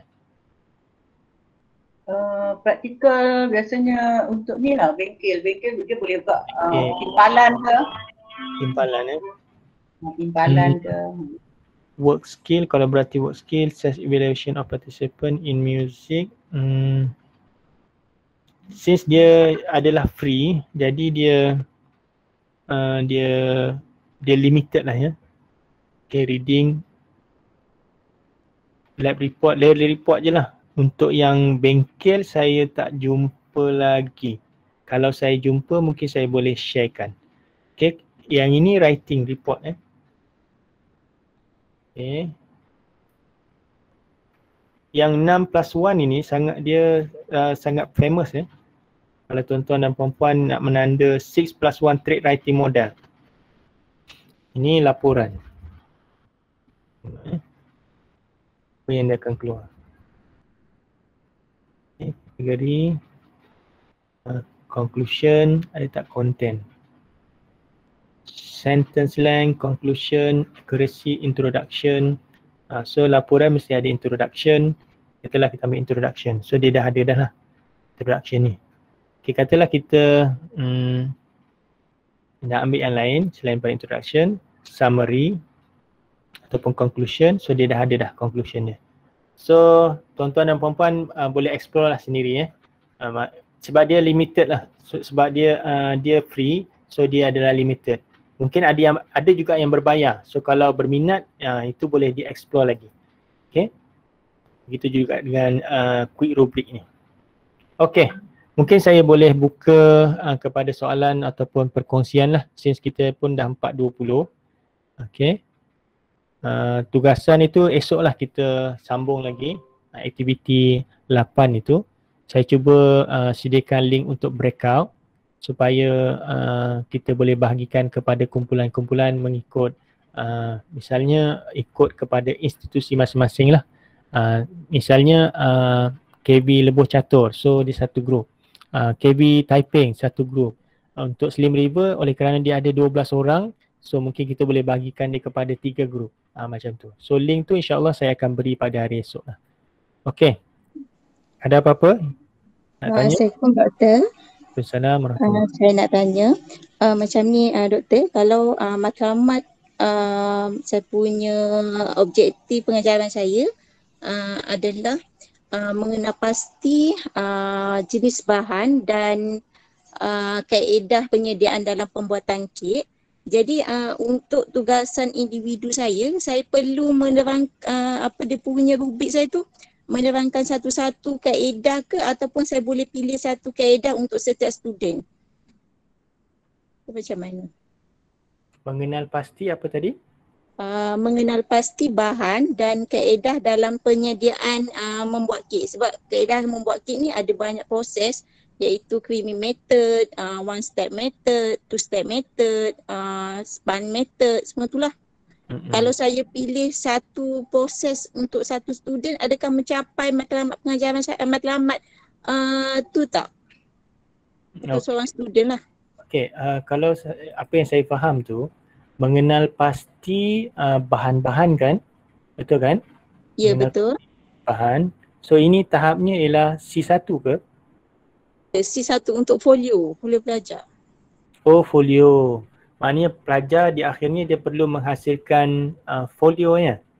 Ya, menghasilkan folio untuk mengenal pasti bahan dan kaedah dalam penyediaan dalam pembuatan kek. Okey, mengenal pasti bahan. So apa cikgu punya kriteria yang nak diukur itu? Mengenal pasti bahan tu, apakah dia punya kemahiran dia ke, pengetahuan tentang apa yang nak diukur di situ? Sebab kalau mengenal pasti bahan ni dia, sebenarnya kalau untuk yang C1 dan juga C2 dalam domain kognitif itu, dia lebih sesuai kalau kita ukur dia melalui pentaksiran yang tradisional lah. Contohnya mungkin multiple choice, itu lebih sesuai lah untuk yang C yang rendah-rendah ini. Manakala untuk pentaksiran prestasi, kita gunakan yang C yang tinggi. Contohnya C4, C5 dan juga C6. Walaupun saya tak nafikan mungkin atas keperluan institusi masing-masing, so menyebabkan pelajar perlu menghasilkan satu folio. Tetapi pada saya dia macam tak kenalah untuk menghasilkan folio tu, sebab bila menghasilkan satu folio, dia lebih kepada menghasilkan satu benda yang baru kan. Dia dapat daripada mana maklumat tu? Daripada internet Maklumat tu daripada buku rujukan lah. Macam kita bagi rujukan utama. Okay, lepas tu pelajar tu akan mengikut berdasarkan apa yang kita ajar lah. Macam ingredient dari segi flour, dari segi sugar, function sugar tu apa, fungsi, semua tu lah. Okay, baik-baik. So kalau itulah mungkin itu keperluan cikgu di sekolah cikgu. So saya tak boleh nak kata apalah, tak ada masalah. Tetapi dari segi kriteria yang nak diketahui apa dia? Mengenal pasti tu apa benda yang kalau kita tengok kita ada kriteria daripada hasil pembelajaran itu mengenal pasti bahan-bahan. So apa dia punya kriteria yang selari dengan itu? Mungkin kita ataupun kawan-kawan yang lain boleh kita bagi bantuan kepada rakan kita ni. Sebab yang rubrik yang dibagi tu terlalu umum. Macam dia bagi dari segi format semua tu lah. Lepas tu untuk dari segi konten, pengenalan, objektif, lepas tu isi kandungan. Isi kandungan tu hanya satu item je. Bukan macam kalau kita nak macam ukur folio, kita bukan nak ukur ni, tapi kita nak ukur pada isi student tu kan. Ya, betul. Dan penutup je. Jadi macam bila kita ni pun kita pun confused jugalah kan kita mengajar kan. Pada saya dia macam tak selari rubrik tu dengan mengukur hasil pembelajaran lah. Macam tak selari. Sebab dia pasti bahan kan. Bila kita mengukur, bila kita punya rubrik ada dari segi pengenalan ataupun mungkin pengenalan tu boleh lagi diterima lah. Mungkin muka surat ke, format ke, tidak mematuhi bilangan muka surat. Itu saya rasa dia tidak mengukur, pandangan saya, jangan kecil hati cikgu ni pandangan saya. Okay. Pada pandangan saya dia tidak selari dengan kita punya hasil pembelajaran itulah. Tambah lagi untuk C ni selalunya lebih mudah untuk kita gunakan apa yang dipanggil sebagai multiple choice ataupun traditional punya test lah. Mungkin kalau setakat nak mengetahui C1 itu, kita boleh masukkan dia dalam ujian ataupun peperiksaan akhir tahun. Macam pun begitu saya hormati apa yang cikgu punya institusi punya ni lah pilihan itu. Saya tak boleh nak kata ni kan sebab masing-masing ada dia punya pandangan. Tetapi bagi saya punya pegangan kalau untuk C1, C2 dia lebih kepada sama ada tradisional, okay, atau mungkin kita boleh masukkan essay sikit ataupun essay jawapan pendek macam tu. Tapi kalau itu nak C1 pun nak dibuat folio, so terpulang mungkin itu keperluan institusi masing-masing. Saya tidak ada hak untuk kata tak betul dan sebagainya. Macam tu. Tapi kalau yang berkait dengan rubrik tadi, kalau dia tidak selari dengan kita punya hasil pelajaran, so tak tepat lah, kurang tepat lah dari situ. Boleh cikgu Ni pandangan je lah. Doktor? Ya. Okay. Mungkin nanti bila ada semakan, saya ada semakan kan, nanti boleh cek semula lah macam tu. Okay. Doktor, saya nak tanya Cikgu Yati boleh? Boleh, silakan. Cikgu Yati. Ini CLO1 ni. CLO1 dia CLO1 sebab C3. Dia nak C3. C3 dengan PLO? Memeta pada PLO satu kognitif dia punya tu. Okey, maknanya soalan doktor, soalan kena keluar juga arah C3 ni. Soalan walaupun dia mengenal pasti sebabkan dia letak C3 tu adalah dominan. Dominan yang berbentuk bell tu. Maknanya kemukakan juga soalan C1, C2, C3 tapi markah dia banyaklah C3 ni. And then C4. Kalau dalam bentuk folio macam mana Kak? Yalah, kemukakan soalan tu supaya hasilnya dapat folio tu. Kena pandai membina soalan berdasarkan rubrik. Doktor, tadi saya ada cakap tentang penemuan rubrik tu di dalam novel. Minta maaf sebut novel lagi ni. Dalam novel ada rubrik PLO1 rupanya. Ada. Nanti kita tengok. Kalau Cikgu Nurhayati ada masa nanti boleh tengok. Dalam rubrik PLO1 memang dia sebut tentang aras kognitif C1, C2, C3, C4, C5, C6. Dia ada sebut di situ. Jadi kena kemukakan soalan mengikut aras supaya menjawab kepada laporan itu. Okey. Baik. Sebab dia letak C3 ni. Makna C3 dominan bagi diploma doktor. Dominan kalau degree dia C4. Jadi diploma kami C3, so bell yang tinggi tu adalah C3. Bell bentuk bell tu yang tertinggi tu kami C3 je.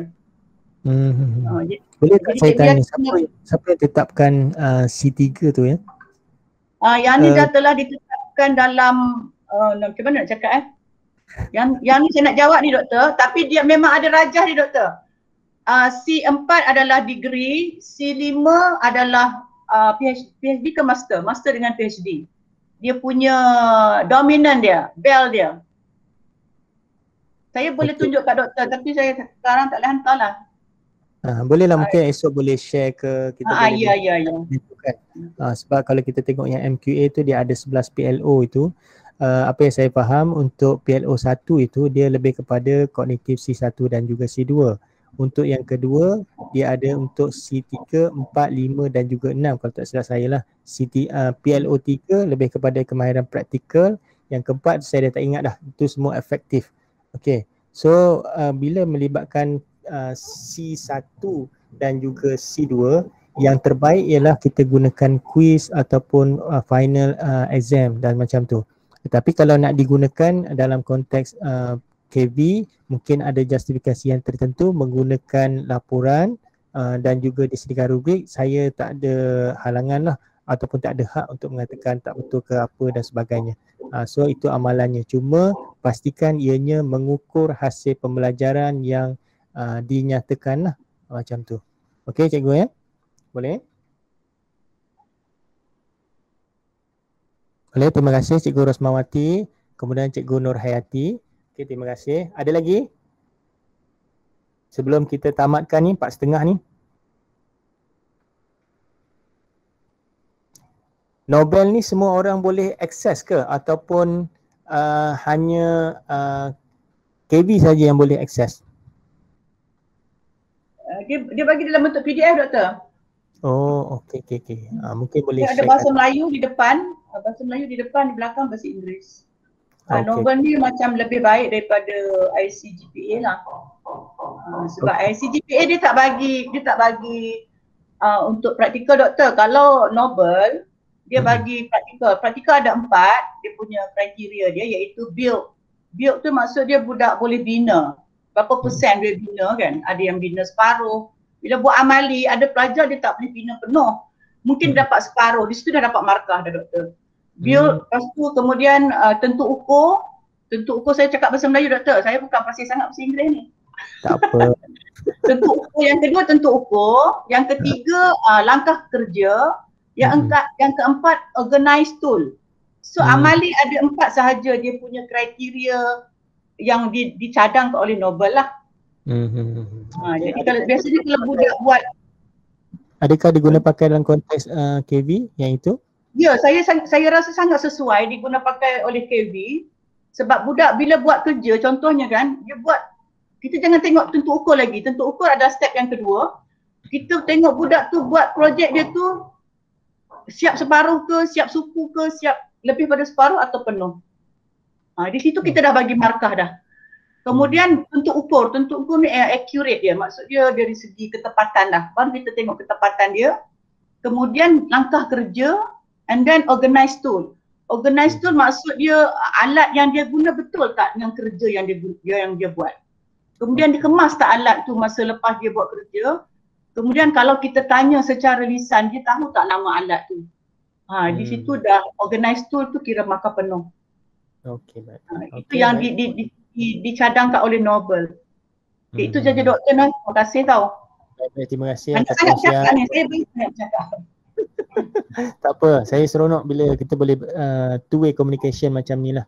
Okay, mungkin selepas ini esok ke apa lebih lagi ramai yang boleh berkongsi lah supaya mungkin ada kawan-kawan yang dalam kalangan KB juga tak tahu benda tu. Jadi bila dikongsi seperti Puan Rosmawati kongsi ni, so maknanya yang lain pun boleh dapat sebagai panduan. So nilai tambah kepada tuan-tuan dan puan-puan bila ada perkongsian sedemikian apabila menyertai bengkel ni.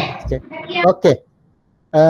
Saya rasa itu sajalah untuk petang ini. Terima kasih semua atas kesudian untuk bersama-sama dengan saya sehingga ke akhirnya. Saya mohon maaf ya kalau terkutuk ke, terkata ke dan sebagainya, menyakitkan hati ke dan sebagainya. So saya mohon maaf. So saya serahkan kembali kepada urus dia. Okey, terima kasih. Terima kasih Dr. Zahari, terima kasih Puan Rosmawati, Puan Hashimah, Puan Samsia, ada nama-nama yang saya tak sebut ya, di atas perkongsian pada petang ini ya. Menarik sebenarnya ya, 2 jam yang dilalui tak sedar, tahu-tahu dia dah 4 lebih. So untuk hari ini link kehadiran telah kami sharekan dalam grup peserta. Minta para peserta untuk isi ya, kehadiran bagi slot petang ni. InsyaAllah ada rezeki kita jumpa lagi besok jam 9 pagi. Link akan dibuka pada jam 8.45. Okey, terima kasih. Assalamualaikum warahmatullahi wabarakatuh. Masih doktor. Terima kasih Puan.